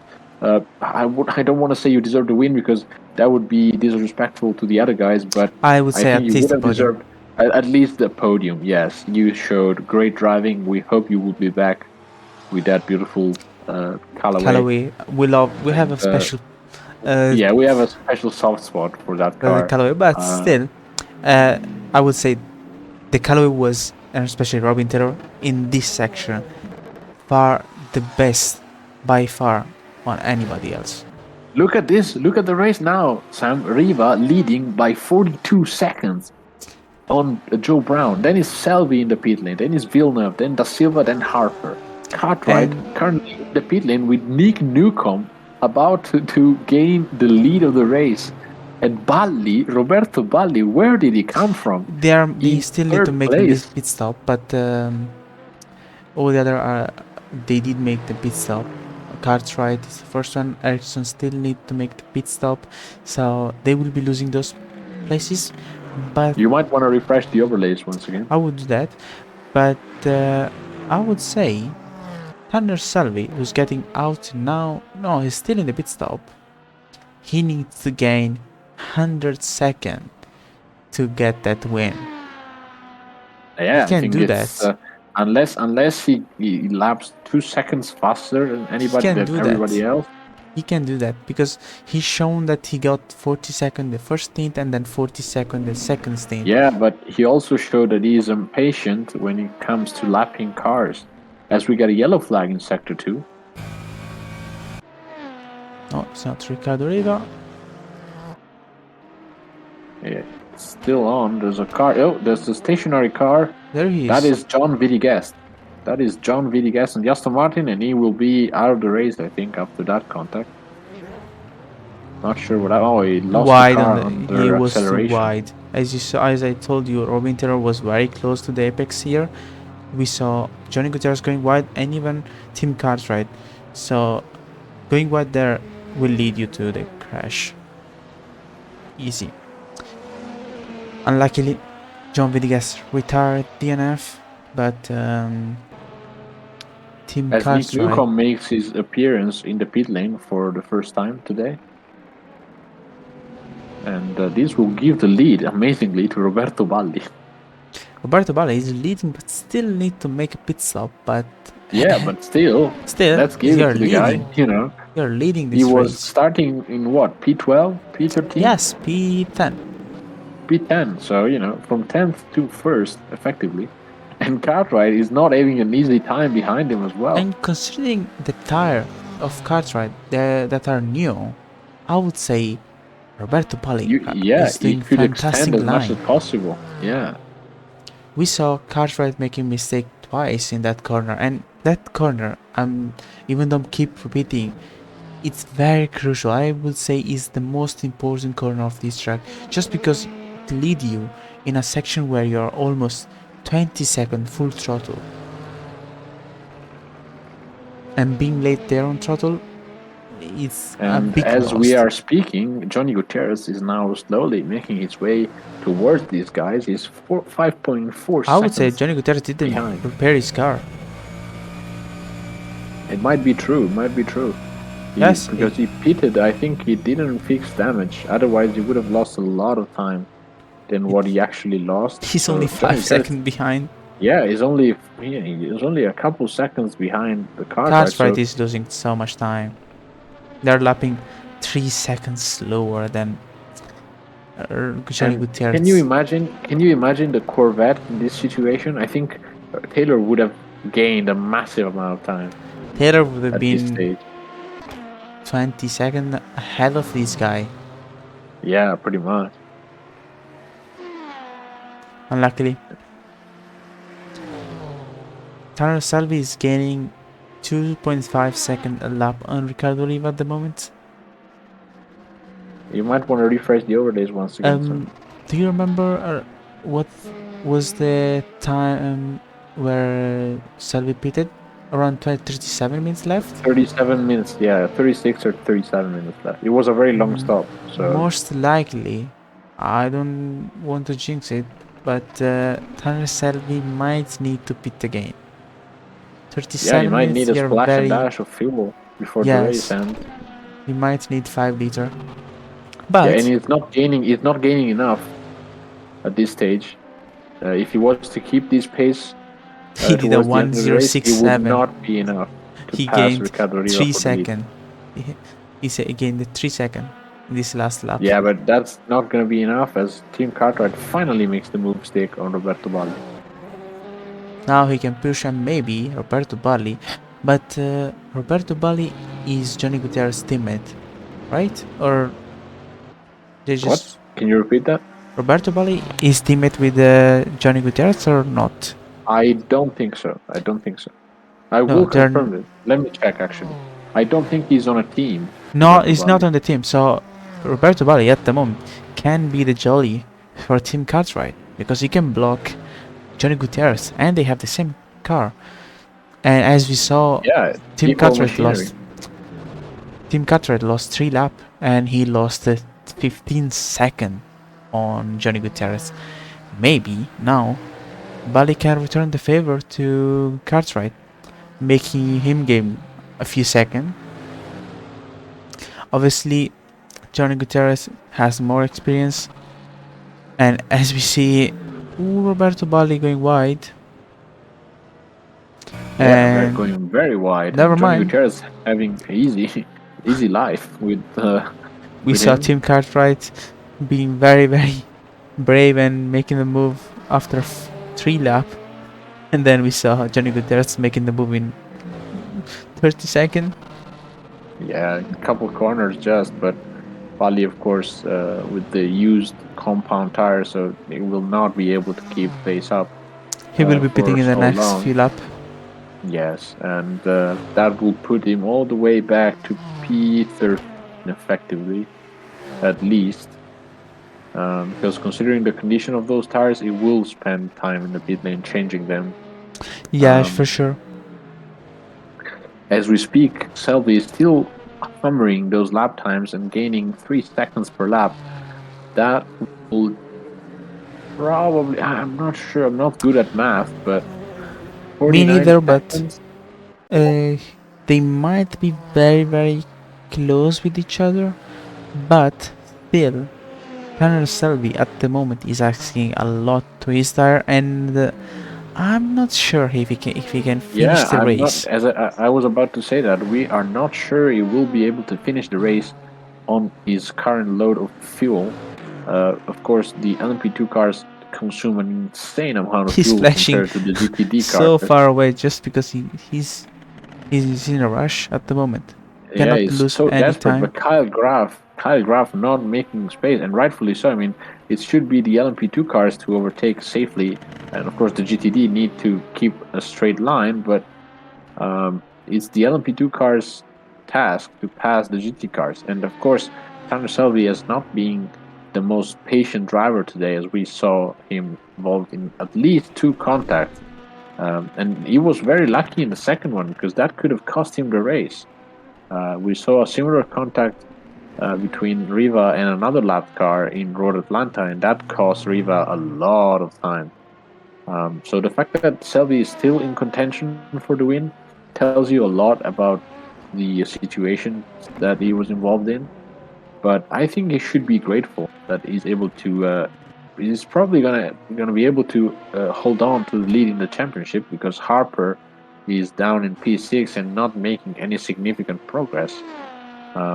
But this is a lost opportunity for for Selby to close down the championship. Actually, if Tanner Selby at the moment, since Ricardo Riva is not the threat for the championship, I would be just considering finishing P2, P3, and that's it. Obviously, from a racing driver point of view, I would go for the win. I don't care. But there should be a team engineer who would be saying to Tanner Selby, keep calm. We need to finish this Yeah, race. I could be useful to Tanner, don't you think? I guess so.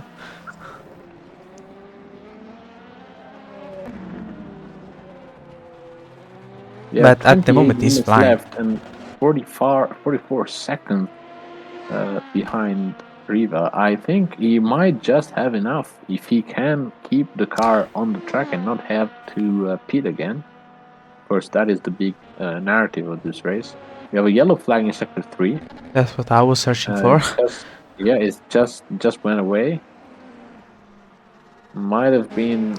We will never know. Might have been Martin maybe coming into the pit lane, but I doubt that. No, I don't think so. Wide, maybe? Yeah, something. Maybe someone went slightly wide, slightly offline. But no big deal.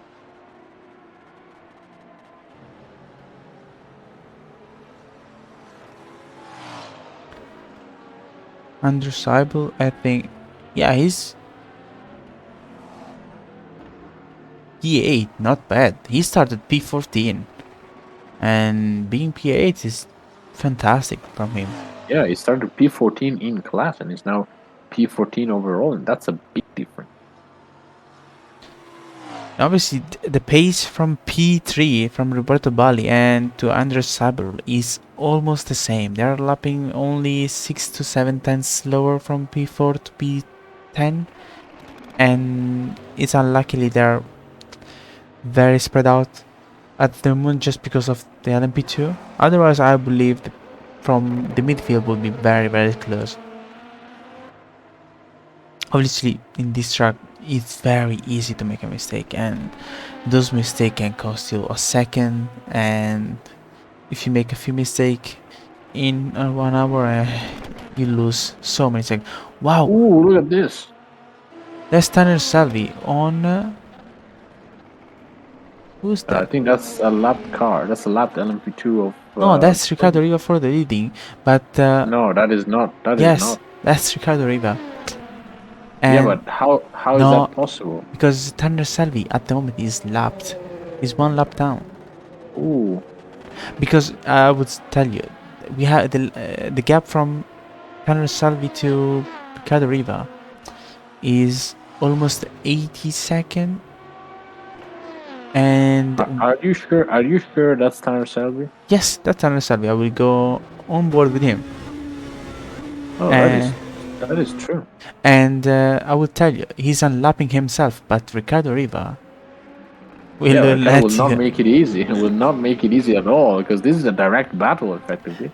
Because Tanner Salvi, he's 88 seconds down. So, and the lap around here is 69 seconds to 72 seconds. So that's why he is 1 lap down. The only car who's not lapped at the moment is Phil Brown.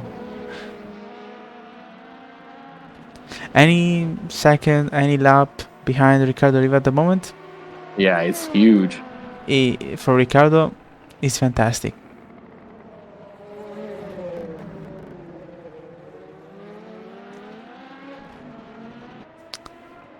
Now Ricardo will be managing that extra fuel that he got at the moment, because he will be pitting in the next 3 lap, most likely. Yeah, probably before the 20 minutes mark. I I think would Selvi say. just lifted a bit to get some space. He's I going. mean, there's no. If I'm honest, as you were saying, as we were rightfully so saying earlier, if I am Selby and I know Harper is on the back foot in P6, I am just gonna be satisfied with third place today. Because Yes I or can no? extend the. I'm gonna extend the lead on the championship. Yes, I blew the lead. I might have won the race. I should have won the race. But as the situation got trickier and more complex, I would just settle with P3 because that's a very good chunk of points over He can still Harper. get P2 though, I because don't see him gaining. I don't see him gaining. Phil Brown need to pit 40, and he can 42 go until the seconds. end. Yeah, but Phil Brown need to pit and he can might go until the end with a few. Oh, there he is, making the move on Riva for unlapping himself. Riva I lets it think go. let him go. Yeah, Yeah, and that's the smart move. Because maybe now Riva is Selby pitting at will the moment. even need to. No, to Riva should have been considered to pit this lap, because we have 3 GT3 ahead of him and yes, he will be he losing. should have pitted. I agree with that. And now you see he's losing time, and lapping these guys is not easy always. Yeah, and Especially, Ricardo Riva does not use his front headlights, and that's a smart move that he should consider, as the Mercedes was very close to the prototype there. That is, who is that? Roberto That's Bale, most Roberto likely. Baldi. Yeah, that's true. I'm getting right all this guy today. Incredibly. That's Roberto Bale. And as we speak, Gutierrez 1.6 seconds It's behind incredible. Cartwright. This is amazing. This is beyond belief. Gutierrez is able. He's literally, he's literally indestructible. This guy. I don't know, next time that Phil Brown comes by, he can just give him a tap. Maybe the steering wheel will be straight, checking 1 second faster.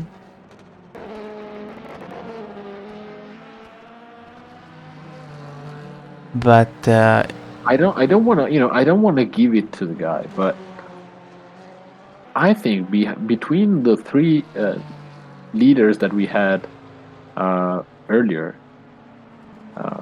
Cartwright, Gutierrez, and Taylor. I think the one that I was impressed the most with was Taylor Robin Taylor, out of the for three, sure. because Um, because that Callaway is underperforming compared to the Mercedes and the BMW. We know for a fact that Gutierrez is the most experienced driver of the three.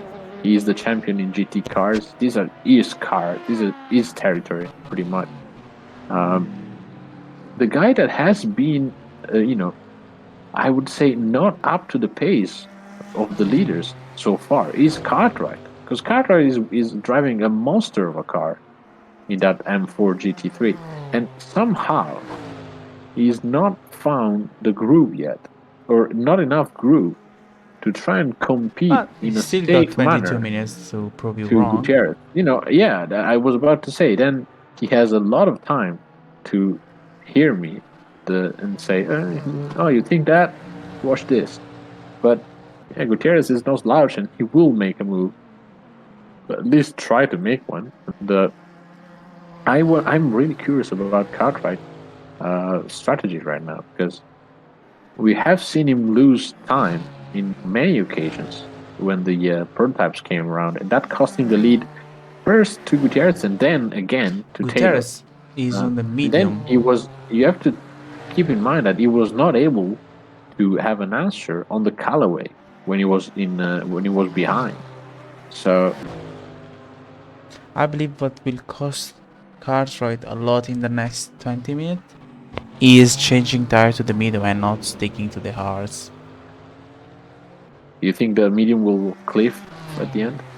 I believe from drivability and considering this track for the BMW and to defend myself on Gutierrez, I would have gone for the hards just because I can rely on them a lot more, in most importantly in this right-hander and on that corner before the long straight. Obviously, the first thing that Cartwright got on Gutierrez was not as close as Gutierrez anyway, but before the pit stop he was ahead of Gutierrez. I would have stick with the hards. Maybe he knows something that I don't know, but I would have gone for the hards just because in this last 15 minutes, most likely in the next few laps, he will be struggling slightly more than Gutierrez just because of that extra experience that he got. Gutierrez, we know that he's very careful with his tire, and you see that his laps and especially his line are very precise and very clean. You're absolutely spot on, and Gutierrez has made that very clear this lap. And He he gained. halved the gap. He's 6 tenths behind the BMW now.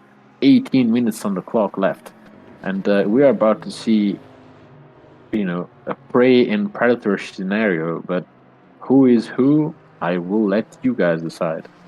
As the Mercedes, look at that, Johnny Gutierrez is pushing a lot because that was power oversteer out of the last corner, and I'm pretty sure Gutierrez will want to avoid that because he spun there twice already, and that will not be what he wants to do now that he's behind Cartwright. Look at that for a correction, almost half locked. He has a lot of understeer. This car has. Yes, he's suffering from some kind of damage. Yeah.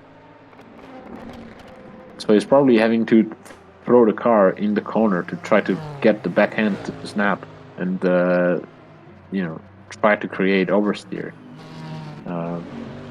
He's creating oversteer to turn this car. But still, he's very close. He's gaining at the moment, but in the straight, the slipstream for Johnny Gutierrez is not that effective because the BMW is so fast in the straight. He just gained 2 tenths. He needs to get off that right-hander around 5 tenths to try a dive bomb or get to the inside. Maybe an LMP2 can help him.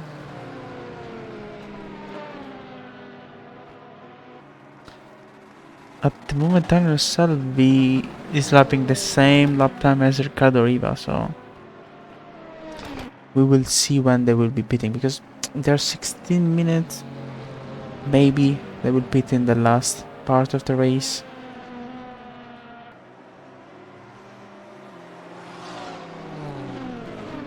Roberto Bali, P3, is fantastic. He started way back in the field and now being P3,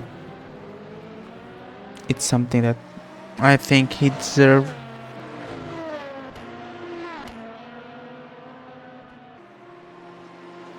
This is it then. Johnny Gutierrez closing the gap steadily on Cartwright as Salvi is now 39 seconds behind Brown. I don't think he has enough lose time. space He will lose time.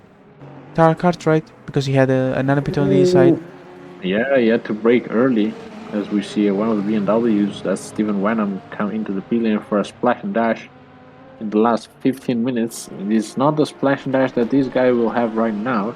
The splash and dash that they want to have is the splash of champagne after the race, and which one of these two will taste sweeter? I'm not sure, but Johnny Gutierrez is still looking to have the edge in terms of pace, and you have to keep in mind that he has a damaged car. I mean, this guy is just something else. Can we just give him some ballast? Ricardo Oh, Riva and pitting. Ricardo will Riva be pitting. Bertrand. That's final. That's final. Brown will gain I hope time, it's but just for a splash and dash. Few liters. and look at Riva. He has a BMW in front of him in the pit lane. He needs to be careful when he gets out. He's changing tires. That's on the edge. It's gonna be on the edge with him and Brown, I think. Brown need to pit, so he's not racing with him. He's race on Selby.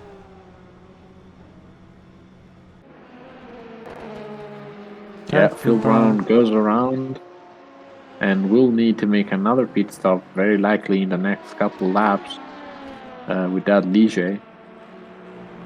Gutierrez, sorry, we missed it, but Gutierrez has made the pass. Gutierrez has overtaken Cartwright for the lead of the race. I'm so sorry that we missed the move, but is Johnny Gutierrez making the move on the straightaway? I would say he got a better exit here.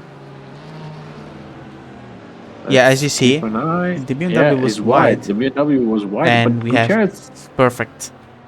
That's how you make a move. Nailed the apex. He was slightly understeering again, but that is enough to give you the speed needed to make the passes. Roberto Balli then is in the pit lane for his final stop.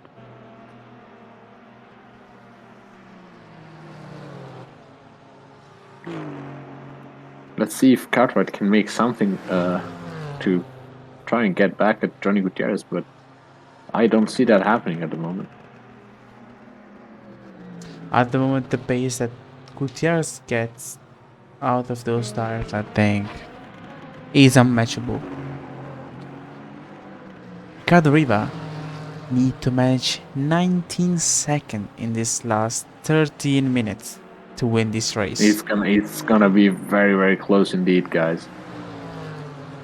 Because Selby has been a hammer, and Gutierrez will need to be careful as well, because that car is understeering like crazy. Cartwright with the draft might just be able to try and get some opportunities. He's very close though, huh? He's right there with Johnny. And I'll tell you what, I have seen Cartwright nail the corners very few occasions, rather, compared to Johnny, who has been able to do that ever since the start of the race. Wide again, but yeah, lost time. And, he lost a lot of time there. But if he's able to just have a bit of patience and focus on the apex, I am confident that the BMW can at least have one chance from here to the end of the race. Most likely he's struggling with a medium tire. I'll tell you another thing. Selby is losing time. Yes, because now Ricardo Riva is on new tire. You have to consider that Ricardo Riva did his middle stint with used hard tire. That's incredible. He's the only car who double stinted his tire. And most likely, I don't know. Here's Tanner Selby coming around as we speak. And Tanner Selby will lose sometimes here. Absolutely, look at those. Aston Martin was trying to make space for Johnny Gutierrez to pass, and Selby was able to eventually get past these guys, but it was not the ideal move. We have 11 minutes left in the race. Selby needs to gain 9 seconds, 10 seconds I should say, to challenge Riva for the lead, and that is gonna be possible if Selby keeps the pace as it is now. It's very close, but I think Selby might be able to do it. You think Phil Brown is considering to go until the end with like race lean kind of thing? I think so. I would do it if I was him. It's impossible though. The number of pit stop. Well, it's not backing off, I'll tell you that. He get 4th position though.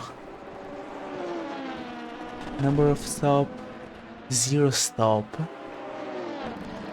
That's not correct. That's not correct. That's R Factor 2 being R Factor 2, as Selby lose some other time there behind another prototype making a move on another lap car. That is Nick Newcomb getting overtaken by Gilles da Silva, effectively. Carlos Servi losing time. He lost 2 seconds. I wonder what's going on here.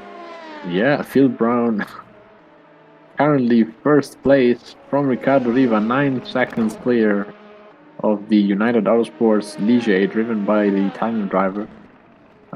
Behind them, Selby is on a rampage, 21 seconds behind Phil Brown. Then is Villeneuve, then is Da Silva, then is Harper. The only LMP2 car that retired is Michael Labelle with some damage in the first stages of the race. He lost 1 second in the first sector.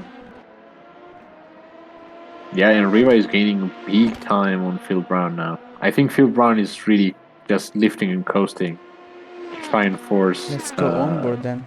Yeah, let's try to see if he's doing really that. On board with Phil Brown. Let's hear the engine. You can see his pedals.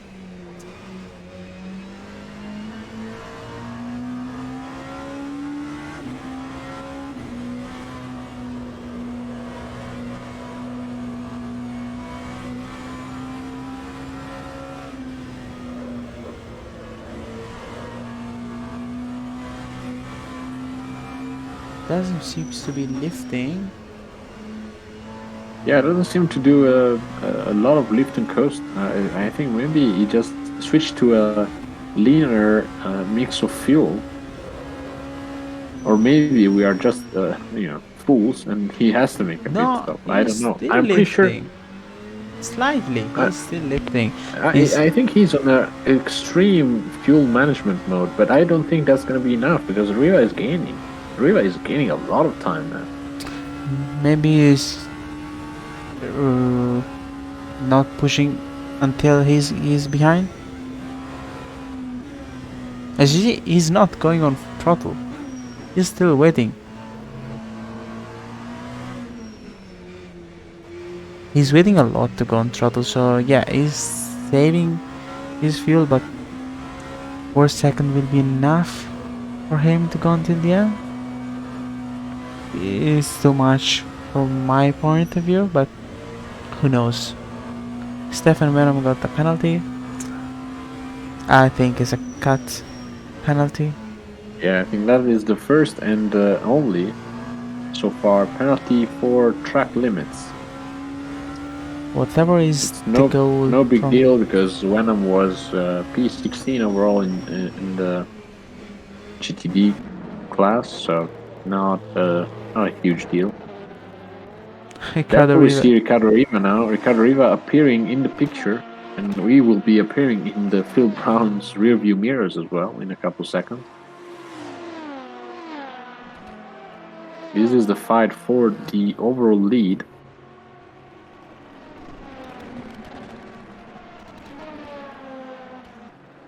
Look, the lap LMP2 is gaining. Yeah, he's pitting. And Phil Brown finally pitting. So we were right. He needed to pit again. That's probably gonna cost him the podium. Effectively. He will take the podium anyway. But yeah, he will take P3. Maybe the splash and dash can be faster than 20 seconds. I don't think so. Oh well, it's gonna be close. I'll tell you that. It's gonna be close. Yes. But I think Selby will have more momentum. Yeah, Selby is ahead. I think he's ahead. He should have pitted 2 laps earlier and would have been ahead. A couple laps earlier. Yeah, there was no point in extending if he was gonna pit anyway.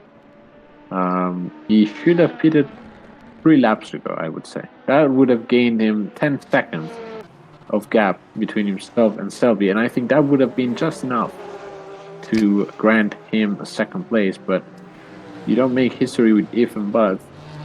Brown is now P3, Selby gains second place, and Riva unbotheredly Can we say P1. That even though Cartwright lost his position, the gap from Gutierrez is just 2.5. Yeah, not a big gap. I think Gutierrez is not able to stretch it, and I think he probably realized there's no point in trying to do that because with a damaged car, a safe position for the championship. I think effectively, I should confirm this, but does Gutierrez win the championship if he wins today? I will check it right away. I think he might just win the championship. Because you get 40 points if you win. And the guy in second place is Barrett Eriksson. Barrett Eriksson is 34 1, 2, 3, 4, points 5. shy from Gutierrez. Yeah. And No, if that's maybe not enough yet. Barrett Erickson is doing at the moment He's 6 P6. P6. Let's do some math. 1 second. P6 get 26 points. So he will be gaining 14 points. No, even though It's not enough. the It's gap not enough. the gap will stretch to 48 points, but next race will be the first match point for him to win the championship. Actually, Tanner Selby will be stretching the gap on Harper. That will be the first good points for Tanner Selby because Harper is just shy of 2 points. And Lewis Middleton, since he's not racing, will lose a lot. In the next races, Harper will need to do very good races. He will need to win or stay ahead of Tanner Selby to win this championship anyway. He don't need to win the races.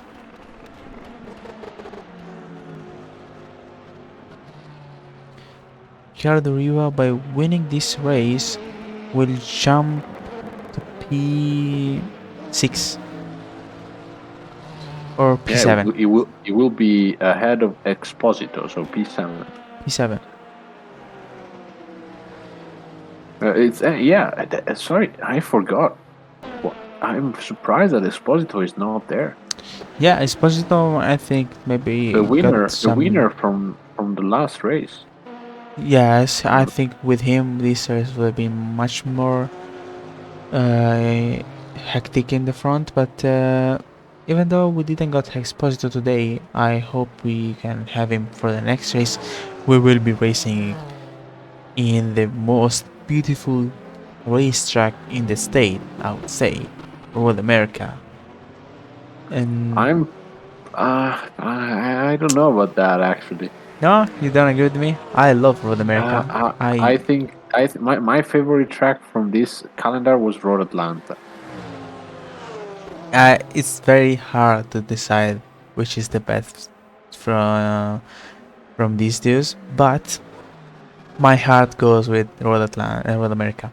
Just I don't know why I hated the track before, and now I love it. Well, you also hated Sebring, but it's the track where you won in the most amazing fashion with the DPI last year. Yeah, I know, but yeah, last year it's almost been 1 year, Sam. we're getting old, I would say. Yeah, but oh my god, time flies. by, Yes. boys. I will check it. I will check what day it was. I'm pretty sure it was almost 1 year ago. It was the 12th of June. 12th of 2022. June. 7 months ago. So almost 1 full year. No, and that's more than that. That's 11 months ago. 11. Yeah, something like that. Yes, next. Yeah, 11. Yes, 11. Yeah. It's almost a year. Jesus. Almost Time flies. 1 year. Time flies. I would say. Time flies as Ricardo Riva is flying in this moment. This is not the last lap. Riva has one lap. I don't want to jinx this to Ricardo Riva. But sorry about that, Sam. Sorry. This will be the first win for Ricardo Riva on SRO and for eitharacingteam at the same moment. I think it is. This is the first win for he has to finish the lap. And But look at that. Sorry to cut you off, Sam, but Cartwright is gaining a huge amount of time on Gutierrez. He's now 1.5 seconds. he gained 1 second in the last sector. What is going on? What is going on? The race is over. Checker flag will be in the air. Let's stay with Ricardo Riva because this is a historic day for himself. And after all the bad luck and the bad situation that he found himself in the last Imagine couple now of races, disconnect. oh my God, I hope not. After all the crashes that he had with the lap cars and with the other prototypes in his career and in ERC as well, Ricardo Riva rounds the final corner and he is the winner. And look at him, he knows it, and he deserves it. That is, I'm so happy for you, man. Ricardo Riva is the winner of today's race with a dominant fashion. He wins on Tanner Selby by more than 15 seconds. Strategy.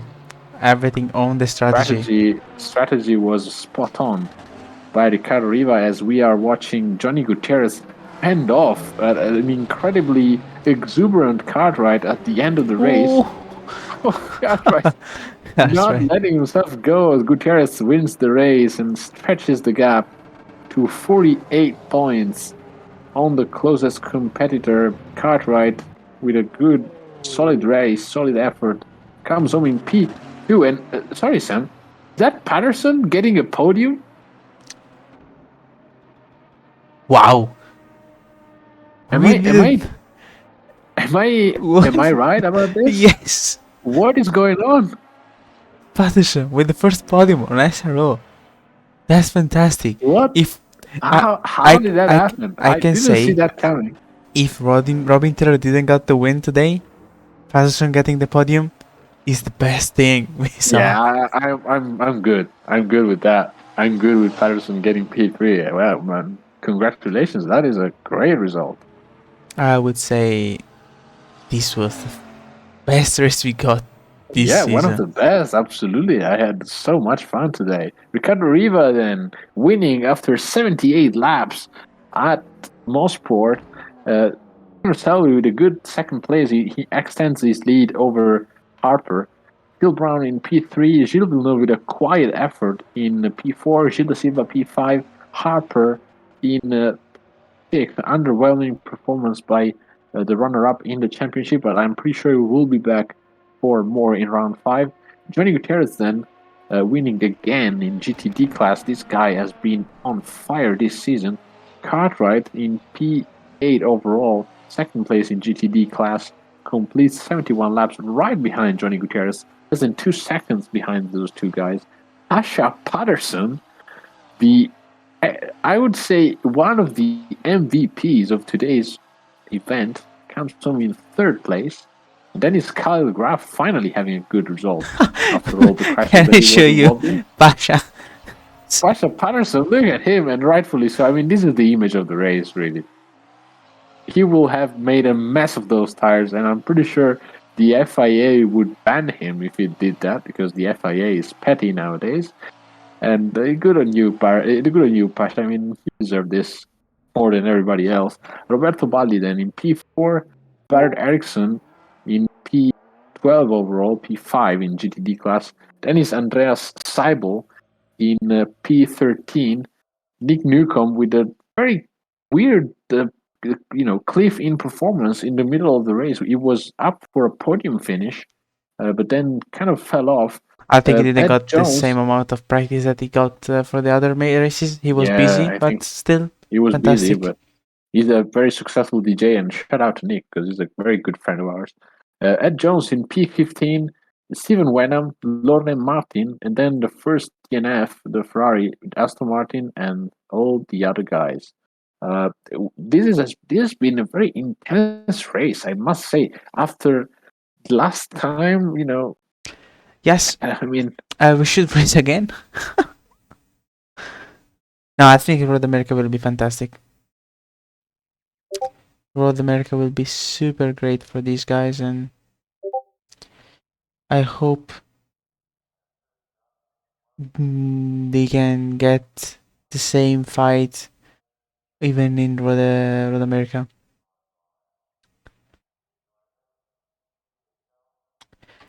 And I would think this is the end for this race.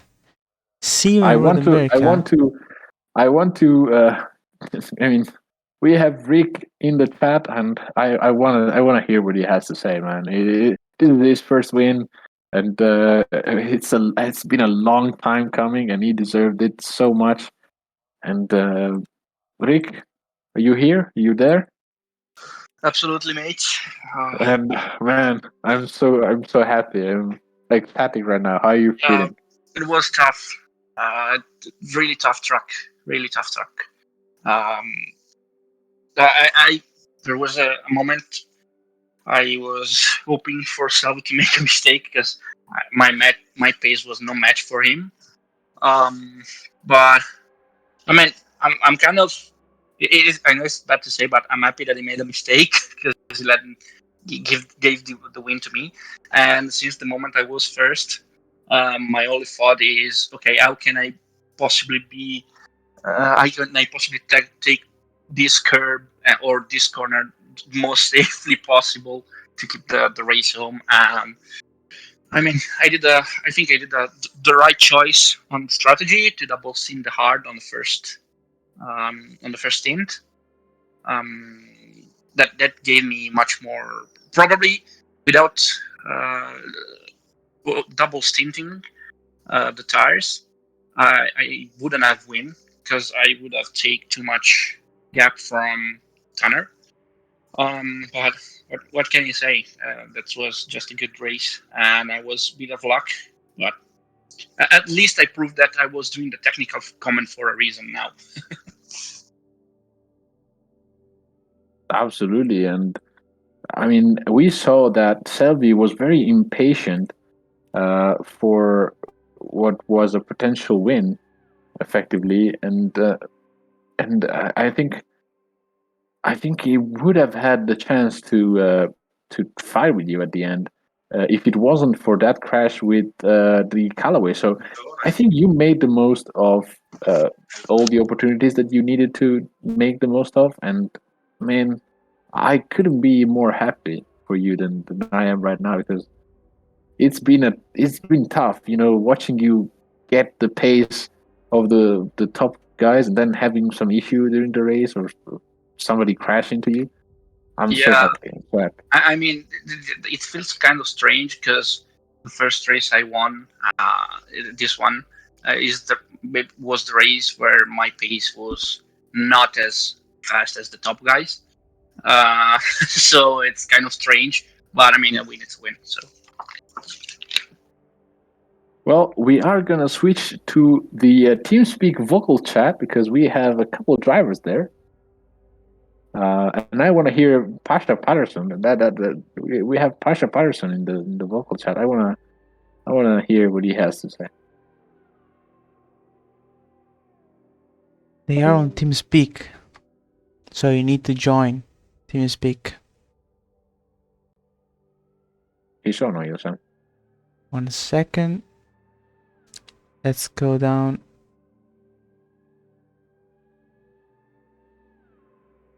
You have to come down in the factor room, Lorenzo. I'm coming. Wait a second. If you don't know the password, this is the password. Okay, that's perfect.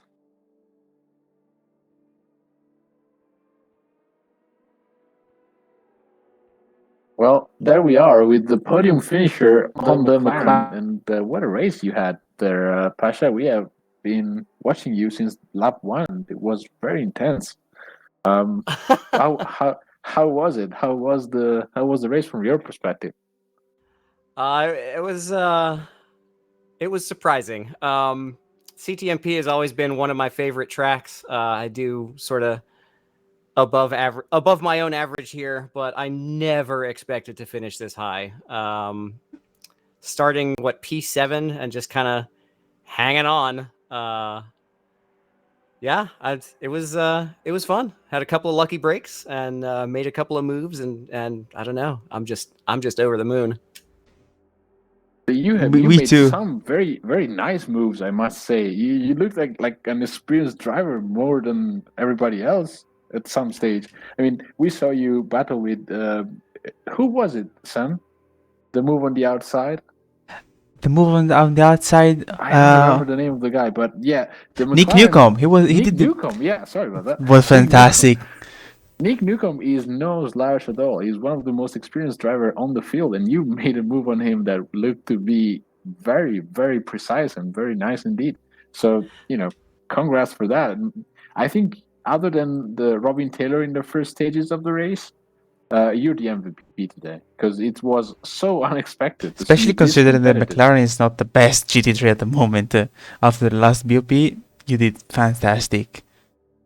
Yeah, it's felt like all the whole McLaren team here has been on a back foot all season compared to some of the other cars. But yeah, like I say, like Mosport has always been one of my favorite tracks, and that battle with Nick was intense. I was following him around, and he made some defensive moves that kind of set me off, and nothing aggressive or anything for the marshals to look at. It was just good hard racing. But I just sort of hung on, and I think the pass. It was a question of who was gonna live through that corner. I think he finally just kind of let me by, but yeah, but you had more pace for sure. You had more pace.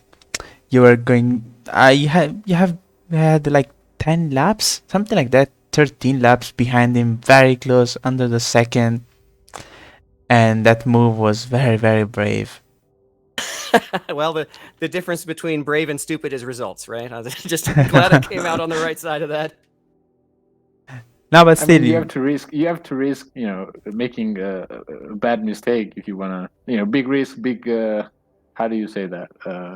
Big rewards, So, that's a huge result, man. I'm so happy. I'm so happy to see you there in the podium. Of course, I hope you can, keep the trend going in Road America.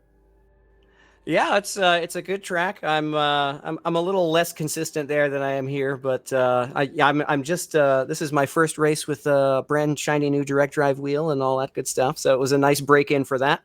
Nice. Hoping I can keep this momentum up for the rest of the season. And changing the steering wheel does make a difference. I've had to relearn a lot. Yeah, I can agree with you because I changed my steering wheel 3 days ago, and I went from I cannot say the word to a DD wheel, and it was like I didn't know how to drive. Yeah, it's really been something. But just a lot of practice. Tried to relearn the car and made some setup changes that made it a little bit easier to drive, so I wouldn't be having quite so many meetings with the barriers. But all seems to work out this week. I have a little suggestion for you. You might consider changing that car. I believe you can be in the top 2 guys. The McLaren at the moment is not the best, but not the car you want to have. I think we have seen many people improve, even with the with the BMW M4 or the Mercedes. I think I would say Ferrari or the BMW.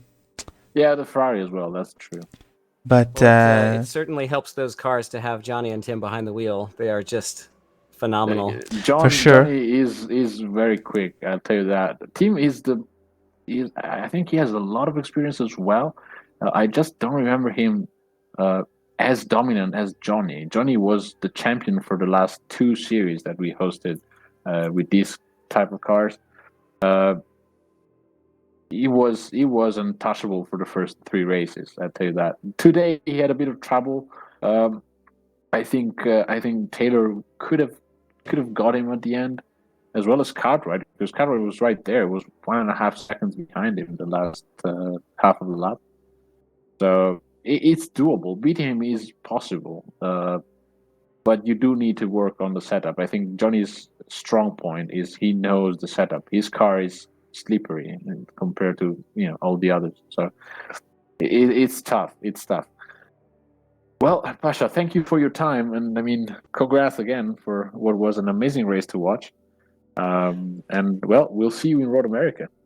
Yeah, it was real fun, and thanks for all you do with the broadcast. It's been real fun to watch those back. Thank you. Thank you for your drive. Glad you like it.